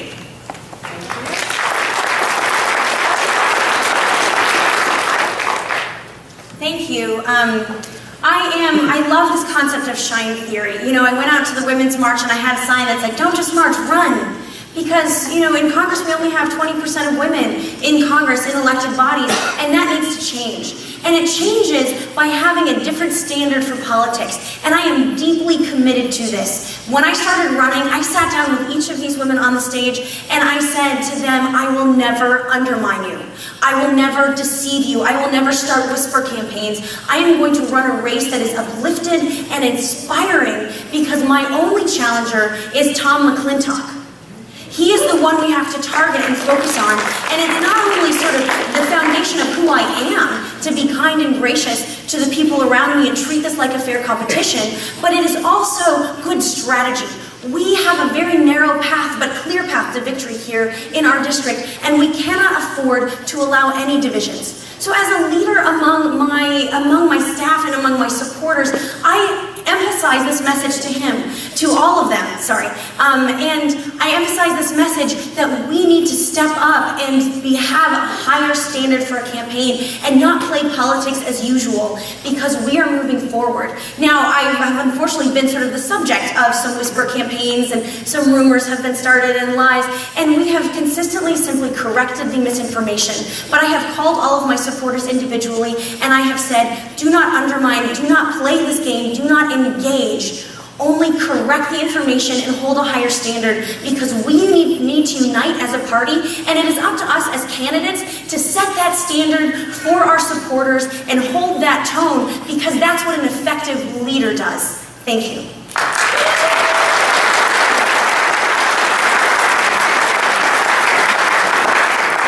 I'm going to say a lot of what Jessica and Gina have said because we've talked a lot about this. We've talked about our mutual goal of making sure we remove McClintock from office. We've sat down and eaten meals together. We've driven to places together. We've talked on the phone. We've talked by text. We are all focused on this race, focused on Tom. And we know that we do that by lifting each other up, by making sure that we don't do anything or say anything that Tom, who is probably listening in every time we have a public discussion, will pick up on and use against us in the general.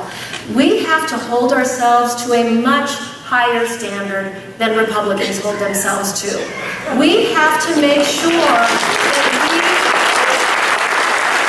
that Republican politicians audiences I'm referring to. I'm not referring to my husband or my friends. I'm referring to Tom McClintock and a lot of the hypocrisy that we see amongst our Republican politicians. We have to make sure that we are above reproach, and we do that by respecting each other, by making sure that in every way we engage in that behavior and we make sure our supporters engage in the same behavior. We will not win this race if we tear each other down. We will not win this race if we do anything that they can point at in the general and say, see, they're just as bad as we've always said. We have to live by this rule. Thank you.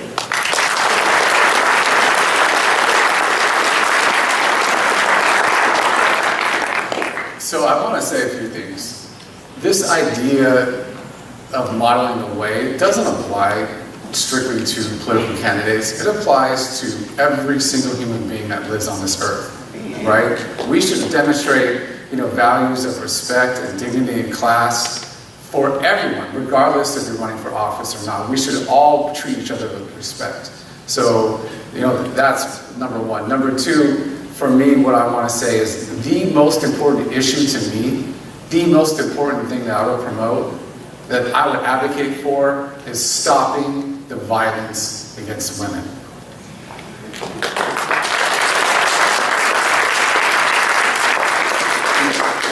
We live in a very affluent community in Placer County, and there is a woman raped here every single week. My wife works as a crisis counselor in a domestic violence safe house, and the demand is so high. There are so many women that need safety and refuge at that facility. They literally cannot keep a room empty for a single day. And the truth is, us men have to step up, draw a line in the sand, and make sure that everyone knows if you cross this, there will be severe repercussions. We have to protect our women. Thank you.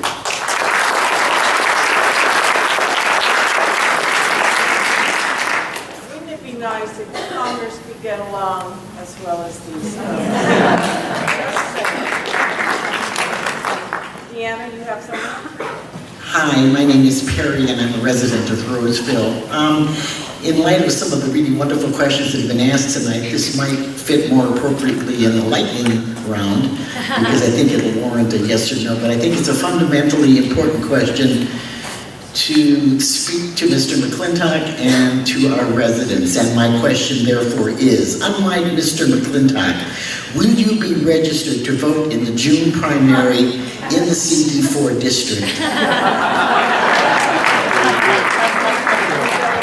I've lived in this district in Roseville since 2010. I'm registered to vote here. I will maintain that registration. Yes, I am registered to vote here. I live in Pollock Pines, so come up and visit us and go to the Burger Barn. Yes, I cast my absolute first vote in the world here in Placer County, and I'm registered to vote here. I'll be voting in Roseville in the June election. Richard? Yes? Love Debbie. Yeah. Thank you. And Melissa, over to you. Who's next in your line? Hi, my name is Tom. I'm from Roseville. Tom Lawson, not McClintock. For me, this race is more of a race of character than issues. I believe that Tom McClintock is a heinous individual, and I'm outraged that he is the only California representative to vote not to renew the Violence Against Women Act. And I cannot believe that, and I want everyone in this state to know it. I challenge all of you to email your friends, your Republican friends, all your friends, send tweets, let everybody know. Thank you. My wife, my wife had lunch today with Charlie Brown, and he raised an issue that is worth repeating. The word is that the Republicans are going to run a second candidate. He is more conservative than McClintock, and the concern is that That will, of course, split the Republican vote, but this is a primarily Republican district. The concern is with the new law in California that if we split the Democratic vote, we may not end up with a candidate in the finals. So my question to you, first is, are you a person of character? Are you the person of character we need? And secondly, will you take one for the team? When we get close to the end, and it appears you're not going to win, will you throw your support to one of the remaining candidates? Okay. I believe I'm going to thank just so I can get to my... Sorry. I'm using her mic right now. I believe the second part of your question has already been answered. Are you all satisfied with that? Okay. So, and in the interest of time, I'm going to, it seems almost a yes or no question about Julia. Are you people of character? But I'm going to let you embellish for a minute, please. Thank you. Thank you, sir. Absolutely. I am a person of character. In my personal life, I do not chase power or money, and I think that's a critical thing. I finished first in my class from a top 50 law school. I could have gone to a New York firm and earned a lot more money than I earn right now, but I chose to go to a firm that would allow me to be a mom to my kids, who I've raised. They're in high school now. I moved from LA to Roseville so that I could raise my kids in Roseville, even though I'm with a top media and entertainment firm, and I could have stayed in the power center of the media and entertainment capital of the world. But I didn't want the power, I didn't want the money that came along with being there. I wanted to be in a place where I could raise my kids. I'm 50 years old, and I know at this point in my life that I will always put my principles ahead of power and money, and that's what I commit to you.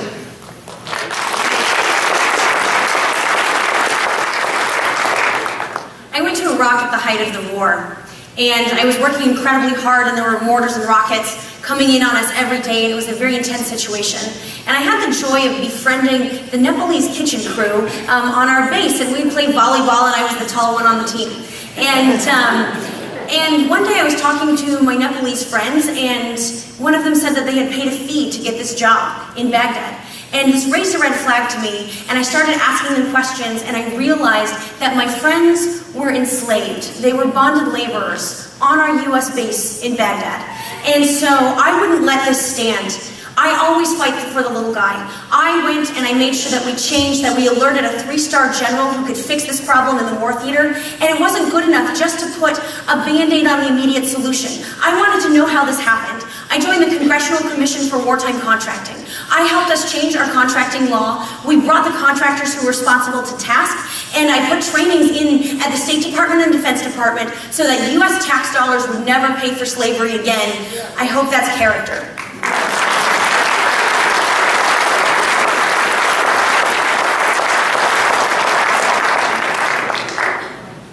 Yes, I would hope that I'm a person of character, and I hope to show you that I'm in this race for the right reasons. I grew up right here in Roseville, and my whole life I've been standing up to bullies and standing up for what's right. That started when I was a skinny little 14-year-old who was a softball umpire, throwing people who were abusive out of games, and has continued where I've fought for rights at every stage of my career. So how can you really know that, right? How can you know I'm being forthright and transparent with you? I would say look at who's involved in my campaign. I'm really honored to have people involved who were my high school principal, my high school teachers, old friends and neighbors here who've known me for more than 20 years, people from every stage of my career, from the State Department to my mentors in graduate school to my colleagues in my profession, are all standing with me here, as well as many new friends that I've made. And then how do you know I'm in this for the right reasons? It goes back to something Jeff Flake said today. This is a time when we have to put our principles above our career. I have stepped away from my career that I loved teaching in a university because this race is so important and I want to fight for our community.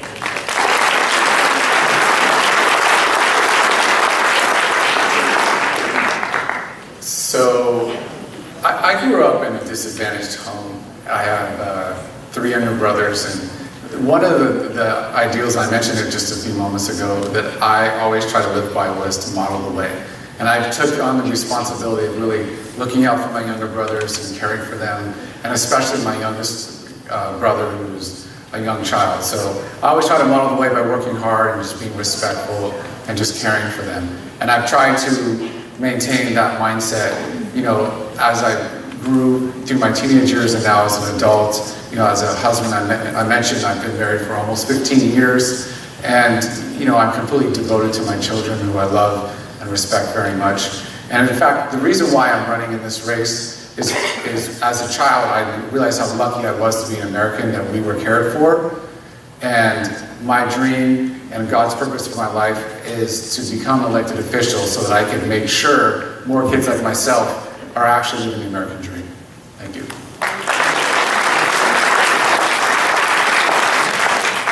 I'd have been terrified if one of you stood up here and said, I have no clarification. And Deanna. My name is Barbara Harmon. I just switched from Republican to Independent, so I'm getting close. This is my first ever event to come to, thanks to Deanna. I'm going to be selfish about my question because I live in Old Roseville. What are your plans for handling the homeless issue? And this, of course, remembering this is from the federal level. So homelessness is very often a very local issue. How would you interact with the local folks on this? And where would you like? Let's start with Richard.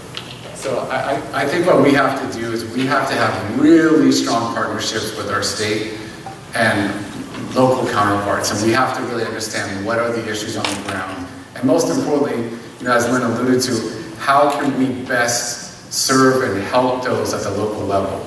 And probably what that's going to mean is being a really strong advocate in Washington to make sure that our folks here in Roseville at the local level have the resources they need to provide the care and services to the homeless that's needed.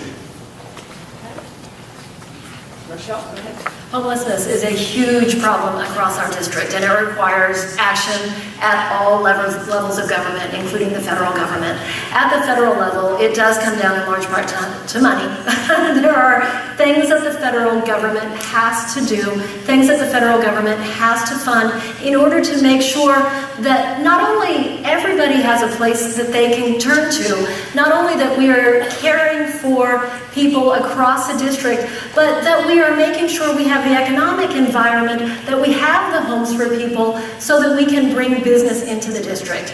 The Housing and Urban Development Agency is too focused on big cities. It is too focused on investing in larger communities. And as a district with primarily rural communities, as a district with so many people in need, we need to really make sure that we are focusing that agency on things that we should do in a rural district, on communities like this, on communities like the forest communities across the district. Thank you. Jessica.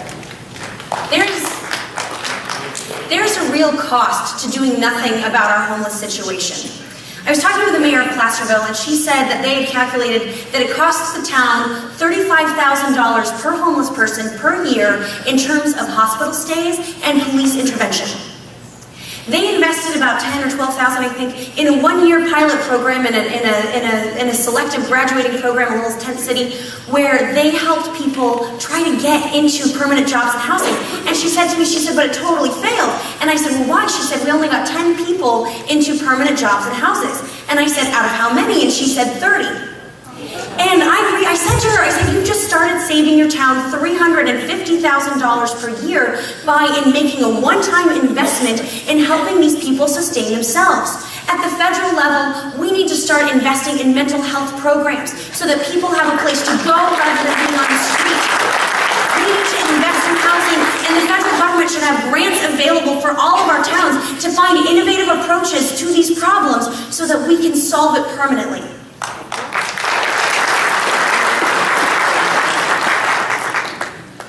So I'll tell you that you're absolutely right.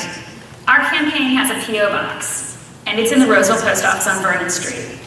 And I went there late at night recently, and I realized that there is a homeless woman who lives right outside our P.O. box. Maybe just some nights, maybe every night, I don't know.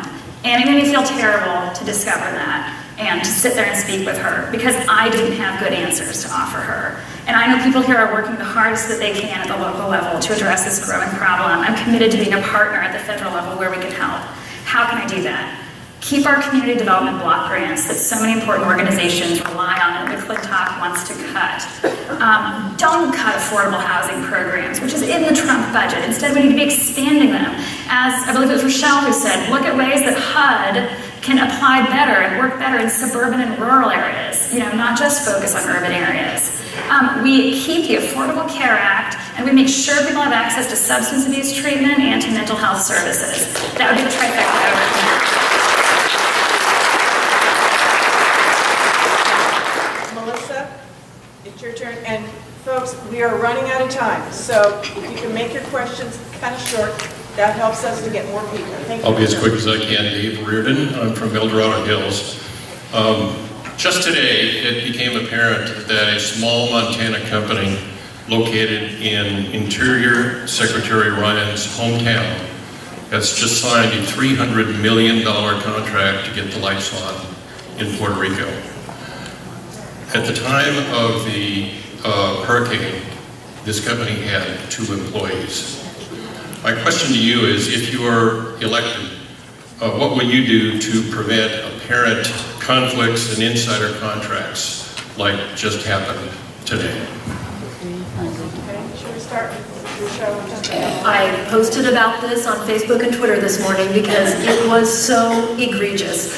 Not only is this company connected to Zinke, it's also connected to Trump. The company that provides financing for this little company from Montana has contributed substantially to Trump. And we've seen pictures of family members with Trump. And so I'm not sure if it's just an appearance of conflict or if it's an actual conflict. It came through a no-bid contract. It came just rejecting the sharing program that utilities across the nation have, where they gather together, where they send support for send their people to other countries, to other places in order to provide support for these kinds of emergencies. We should have gone there first. Puerto Rico should have gone there first. This is not okay, and our congressional representatives should be demanding more information. I would do that as your representative, because this is ridiculous.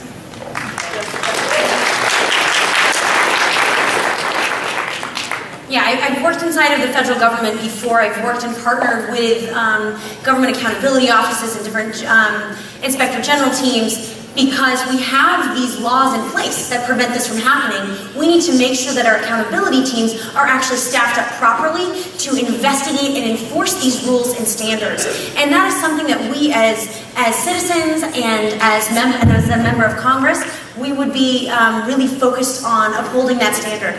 Again, I worked on that Congressional Commission for Wartime Contracting, where we investigated every single point of corruption that happened without the oversight, when you're in Iraq. So if you don't have the right oversight, corruption is allowed to thrive. So we need the oversight in place to be able to enforce our laws and standards. Thanks.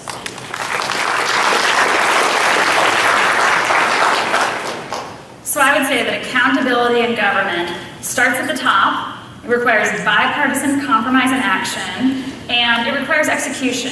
So in terms of starting at the top, we in Congress have to be committed to investigating Trump's conflicts of interest, thoroughly and transparently. And that is going to require some degree of working across the aisle, finding those Republicans who are people of good conscience who are also willing to stand up and do the same. That is another reason why I've committed to working with the Problem Solvers Caucus and why I am committed to bipartisanship in Congress. And then finally, we need our agencies to be able to take action and to be empowered. I absolutely agree that failing to staff senior and sort of upper level positions in our government across all our agencies is incredibly irresponsible. Our inspectors general need to be staffed fully, they need to be funded, and they need to be empowered to investigate effectively within each of our departments and agencies.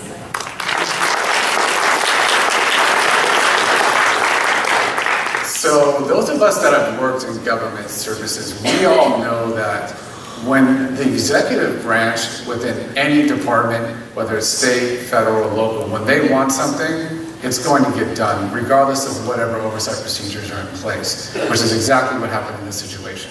So as a member of Congress, the roadmap is already out there. We've all seen all the probes on Russia, Benghazi. You just used Congress to investigate this situation and make sure that the public is aware. And then the facts will take you down the appropriate path and you respond based on whatever those facts show. Thank you. Thank you. Folks, we're coming up to our cutoff time. I'm going to ask real quickly, candidates, would you give us another 15 minutes? Do you have the time to do that? Sure. Okay. They've given us 15 minutes, so let's do it quickly. Deanna. Hi, my name is Pam Pose. I live in Granite Bay. I'm the proud daughter of a foreign service officer. So I have an underlying concern that I think is the foundation to concerns I have about our democracy, which is money in politics. So what will you do to prevent things like the Koch brothers and the Mercer family from running the election? So what are you going to do to get money out of politics? That's it. Dark money. 1 minute each. I'm going to start with Jessica. Yeah, the first step is getting Tom McClintock out of Congress. Because he gets his funding from special interests and the Koch brothers. I got my funding from over 1,000 individuals across the political spectrum who were asking me to take a stand against the partisan divide, to take a stand forward. So getting individual contributions is really key. How do we change that structurally?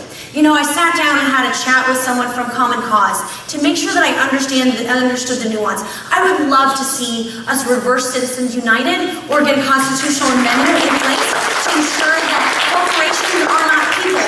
People are people. It seems fairly basic.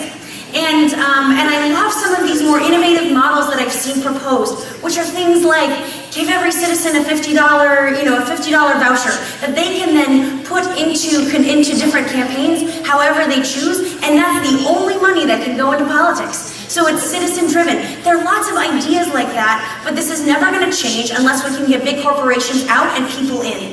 Thanks for your voices and votes.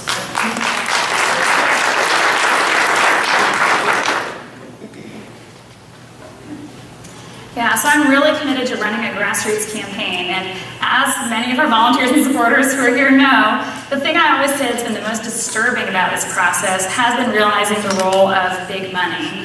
Sometimes we think it's just dark money and special interests. It's also individuals. I mean, sometimes a couple or a family can give $10,000, $15,000 to a campaign. So, it's worth asking how that distorts the process. Again, I'm really happy that we started as a small grassroots fundraising operation. We have more than 1,700 distinct contributions that have come in to fund the campaign so far. But how do we get other people to actually follow that model, right? I think we need to do everything possible to end Citizens United. It's not entirely within the hands of the House, but I think that being a representative is about more than just the legislation you can pass. Being a strong voice for accountability and for the changes that we need to see in society. So even if it comes down to a court decision or a process not entirely within my control, I will be a strong voice for campaign finance reform.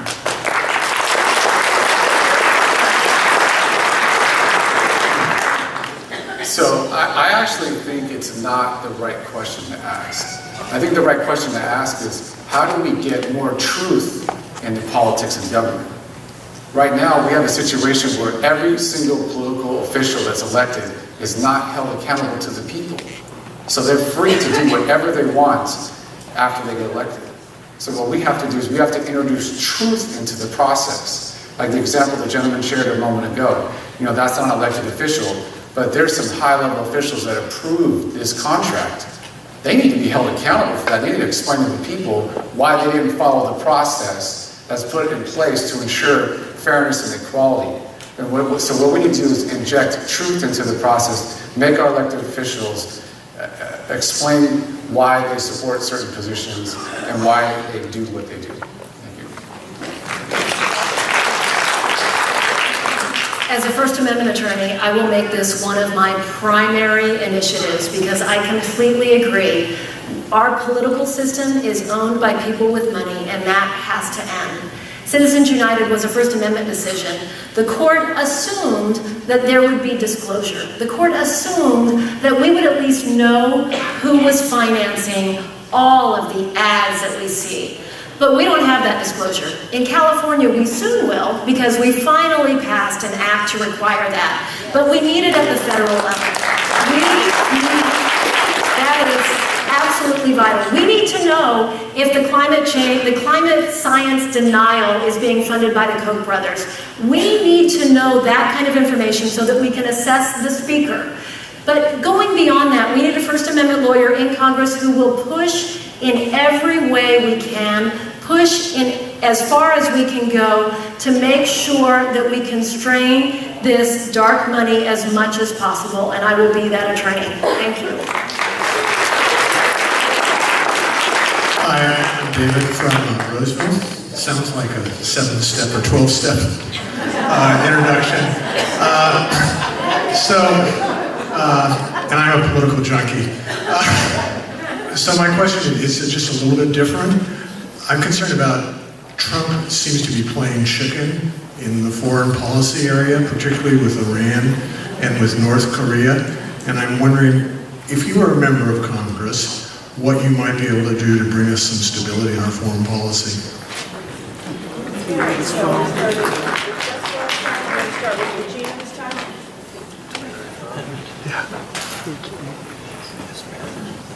Yeah, so I'm really committed to our national security. I actually joined the Foreign Service at the earliest possible age that you can. I graduated from college shortly after 9/11, and I started taking the exams to become a Foreign Service officer when I was just 20, and managed to pass on the first try. That's how I became one of the youngest people in the Foreign Service. A lot of my friends and former colleagues are still in and are ambassadors, and so this is something that, I mean, all I can do is shake my head. Consultants will tell you, don't shake your head so much. How can I avoid it?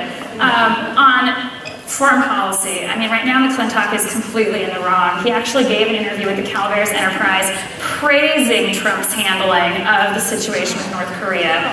It's incredibly irresponsible. I am really concerned, honestly, about the divisions within our government. And the question is, what could we do? So I think get good staffing in place.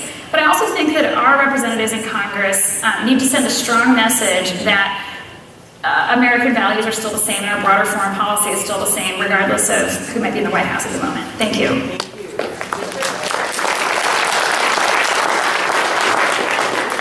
So, I actually think it's an impossible question. But is there anyone in the world that can curtail Trump's tweets or his rhetoric? And I don't think the answer is yes. He's going to be who he is. There's nothing that we can do as members of Congress to curtail his behavior, his rhetoric. What I would do is, ideally, I would like to have dinner with him and try to explain to him that your rhetoric,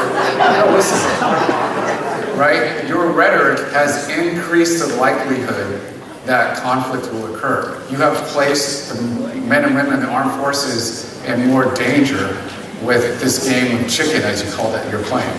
And try to get him to understand the bigger picture and maybe try to steer him to a different foreign policy approach.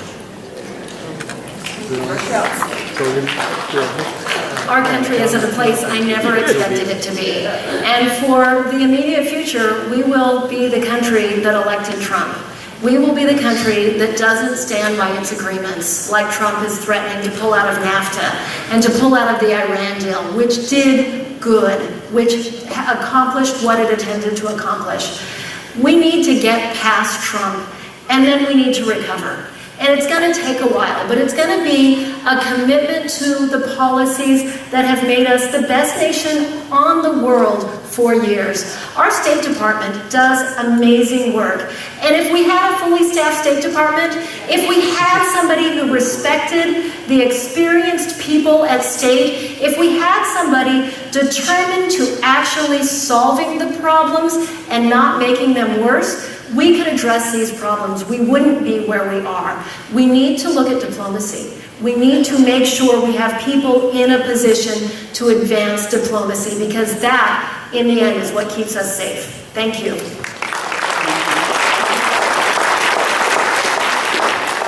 We have nearly 30,000 troops stationed in South Korea. North Korea is like negotiating someone who has the knife to the throat of your friend. We often talk about their intercontinental ballistic missiles and their capacity to hit the US mainland, but that's actually a very slim chance. What they have an absolutely real opportunity to do is wipe out Seoul in about 10 minutes. They have conventional weapons lined up along their southern border that could take out Seoul, and there's nothing we could do about it, and we would lose all of our troops. Now, how do you negotiate with someone like that? Think about that image, knife to the throat of someone's friend. Do you push at them? Do you scare them with bigger and badder weapons? No. You find specific leverage points that will calm them down. So with North Korea, the leverage is actually finding and freezing the personal assets of Kim Jong-un and other military leaders. That is the only thing that will get them to the table. And we need to put all of our energy and effort in that front, and we need to start de-escalating the rhetoric so that they will actually come to the table and we can work bilaterally with China and actually multilaterally to solve this problem. I don't get another minute on Iran? Anyone? No? Okay. It is with regret that I point out we are now at the end of our extra 15 minutes. And hopefully... Pooja is there waiting for a question, and I think she's 13. One more. I think Pooja gets the last say. I'm getting beaten up on by the candidates here. So are you discussing this young lady there who looks like she's eating her fingers? Yes, exactly. Okay. She's out on a school night, you know? Oh, well, now that doesn't put the guilt around. Okay. Very quickly. Okay, my name's Pooja, and I'm 14. So I wanted to quickly say two things. One thing is, do you think the Russians were at all involved in last year's election? And then my second thing is, what is your stance on the Common Core issue? Do you think it's influencing students, or do you think it's actually influencing them in a bad way? Okay, you gotta have those two very different answers. One question in 1 minute. Richard. I think every government agency has said Russia's been involved, so the answer is yes. And is Common Core affecting us? Yeah, we're teaching to a test. We need to overhaul our education system to make sure that every single school in America is great. So yes, thank you. Like Richard, I actually believe what our intelligence agencies tell us. I accept their conclusion across the agencies that Russia took extreme active measures in order to influence Trump. I also see the news about things that happened in the Trump campaign. I see Donald Trump Jr.'s willingness to meet with a Russian agent in order to advance his dad's campaign. And I recognize that, yes, Russia was effective in doing what it wanted to do. On Common Core, I have a sophomore and a senior, and in our family, it seems like it's been a good thing. And I think that Common Core is teaching our kids in a way that encourages them to be innovative thinkers, to be critical thinkers, and I think it's been a good program across the board. It is, of course, a state program, and I support it within California. First of all, let's applaud Pooja for being out here and the future of political engagement. Good job. Yes, I do think Russia was involved in the campaign, again, because that is what our intelligence agencies have told us. And we have seen that influence through social media in different areas. And it's incredibly dangerous for us to stand at a point and say that, and start denying and ignoring that part, because how are we ever going to fix this and protect ourselves from a foreign attack at the root of our democracy? Our voting systems, our Facebook, our internet. We need to also be, I think this ties nicely into your public education question about Common Core. We need to ensure that our students are critical thinkers, that they are able to see information and discern whether or not it is valid, real, understand how to fact check things, and look into it. So really tackling the root of our education so that we have students and an entire generation like Pooja who are intelligent, activated, active citizens is going to help us prevent any other foreign intervention in our elections. Thanks.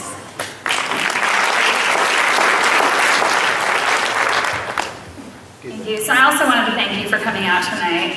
When I was 13, I went on my school's trip to Washington, D.C., the Cabot Junior High School trip, and I got to ask a question to John Doolittle about the Auburn Dam.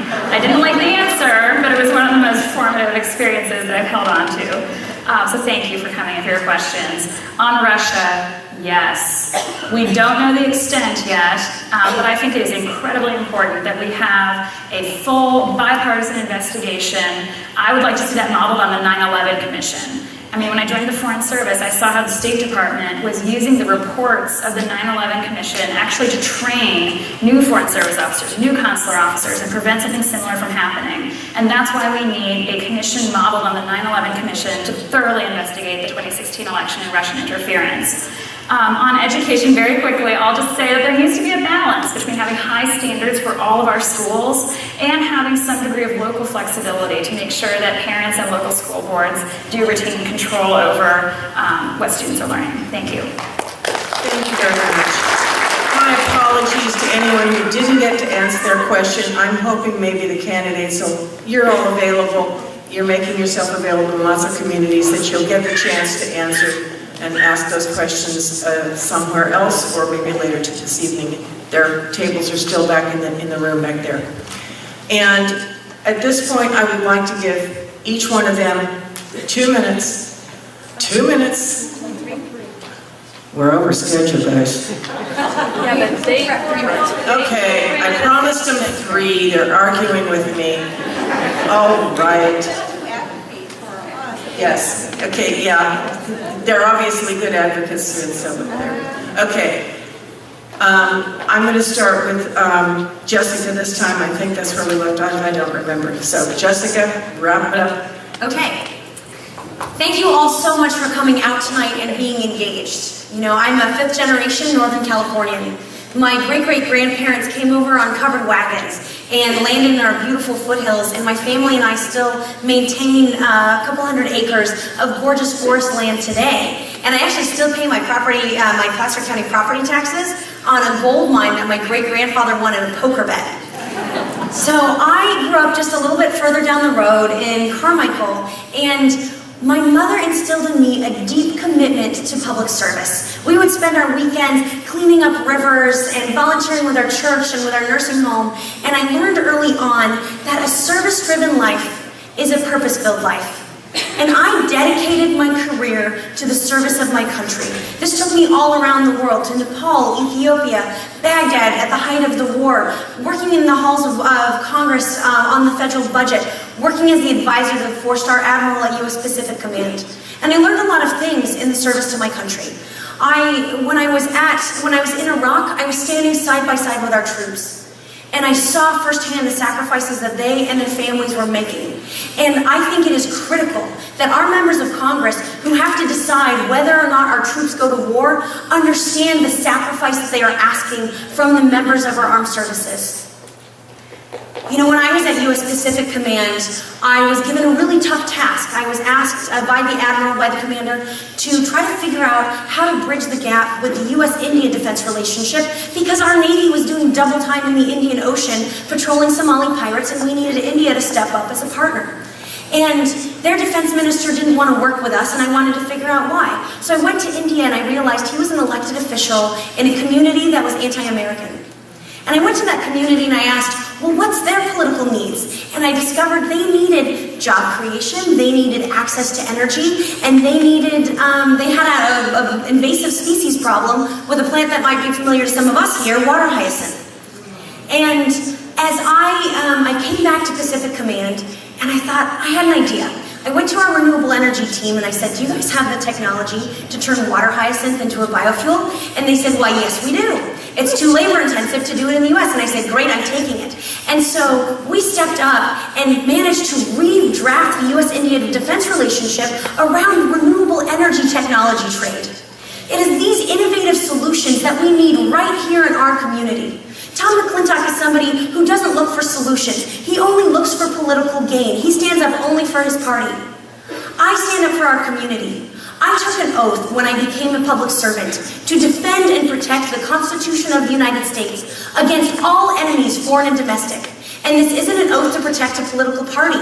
It's not an oath to protect a personality. It is an oath to protect the foundation of our democracy, which is built in dialogue. And I will not stand by while somebody refuses to have dialogue and makes a mockery of our Constitution. So, I am starting the new Morse code.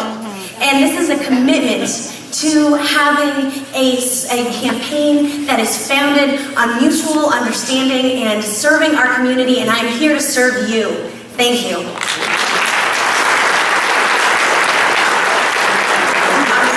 I'm going to shake it up a little bit. Let's go to Richard next.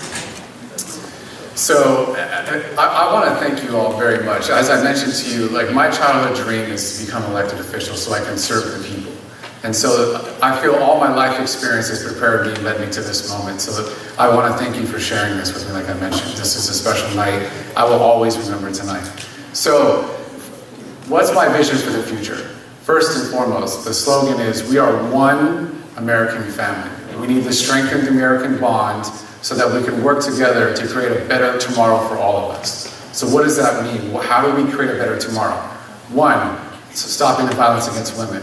We've already talked about that, so for brevity's sake, I'll just move on. But that is the most important issue that I will campaign for, and I will work to stop, every single day as a member of Congress. Number two, we have to expand the definition of equality.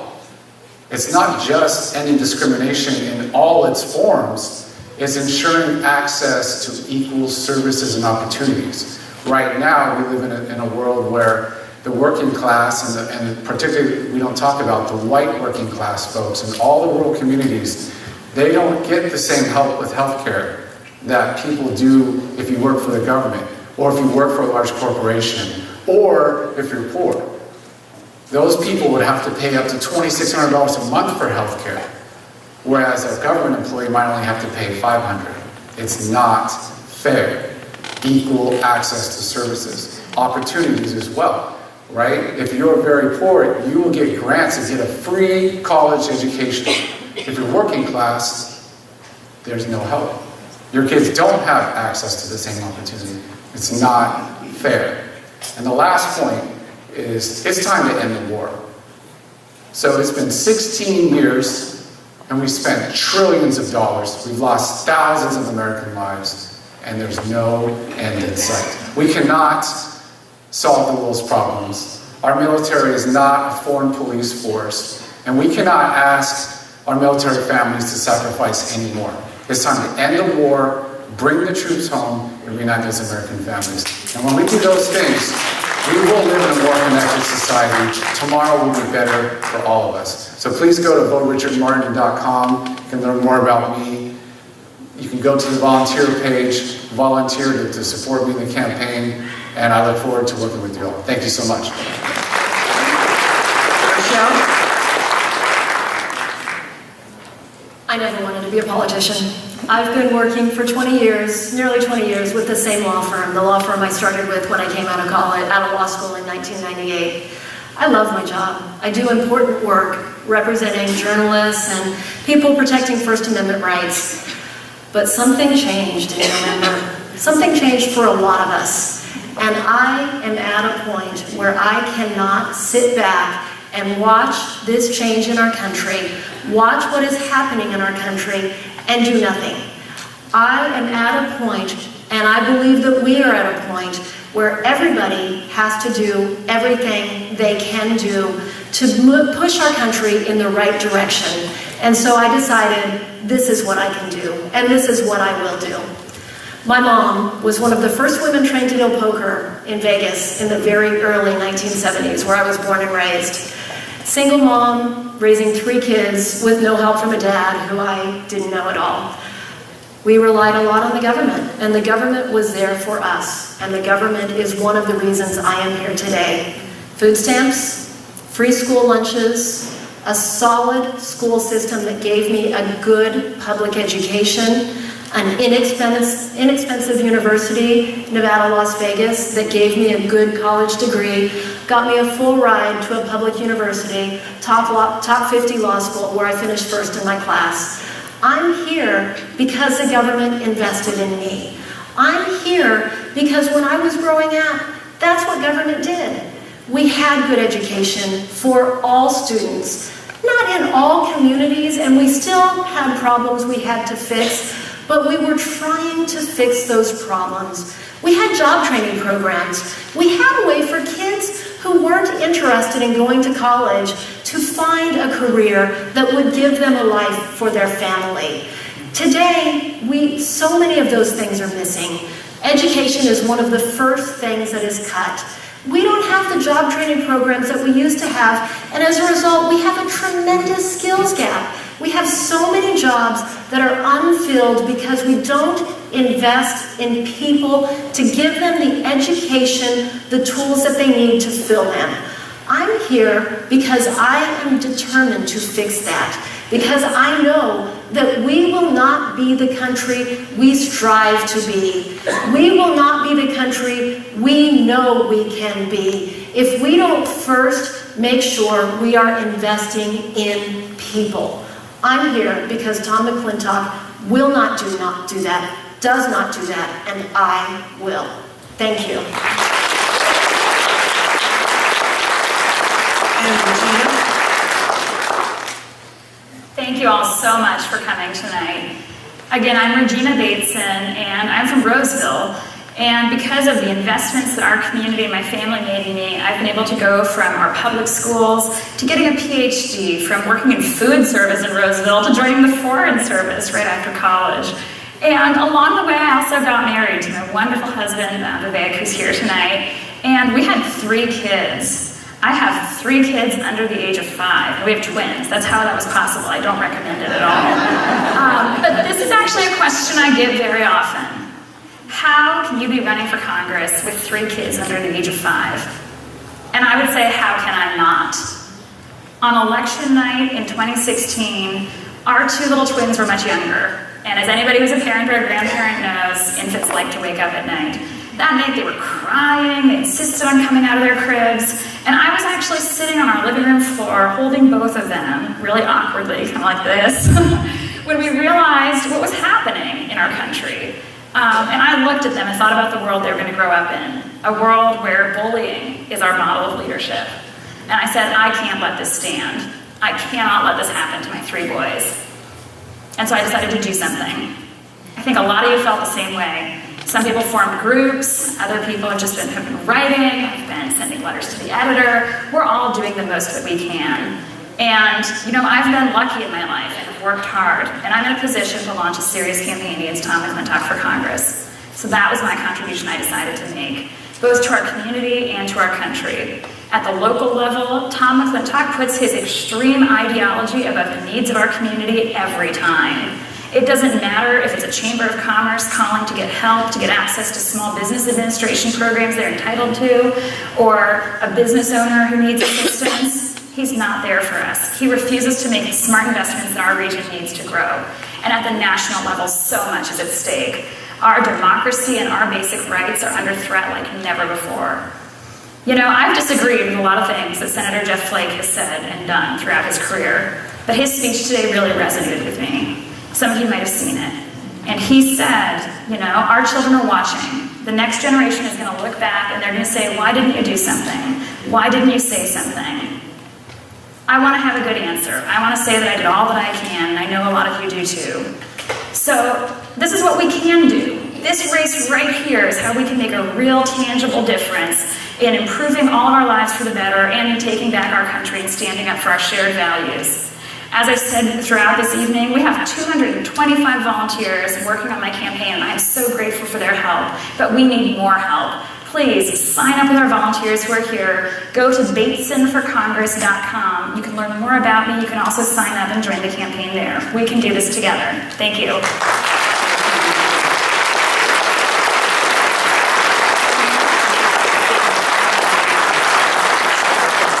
Ladies and gentlemen, I don't know about you, but these folks inspire me. Thank you.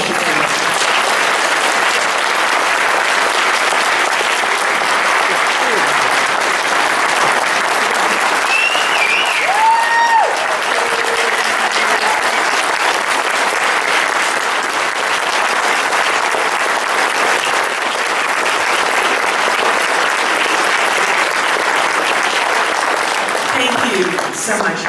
It's a sacrifice. We know it, we appreciate it, and we can't wait to elect one of you. Thank you.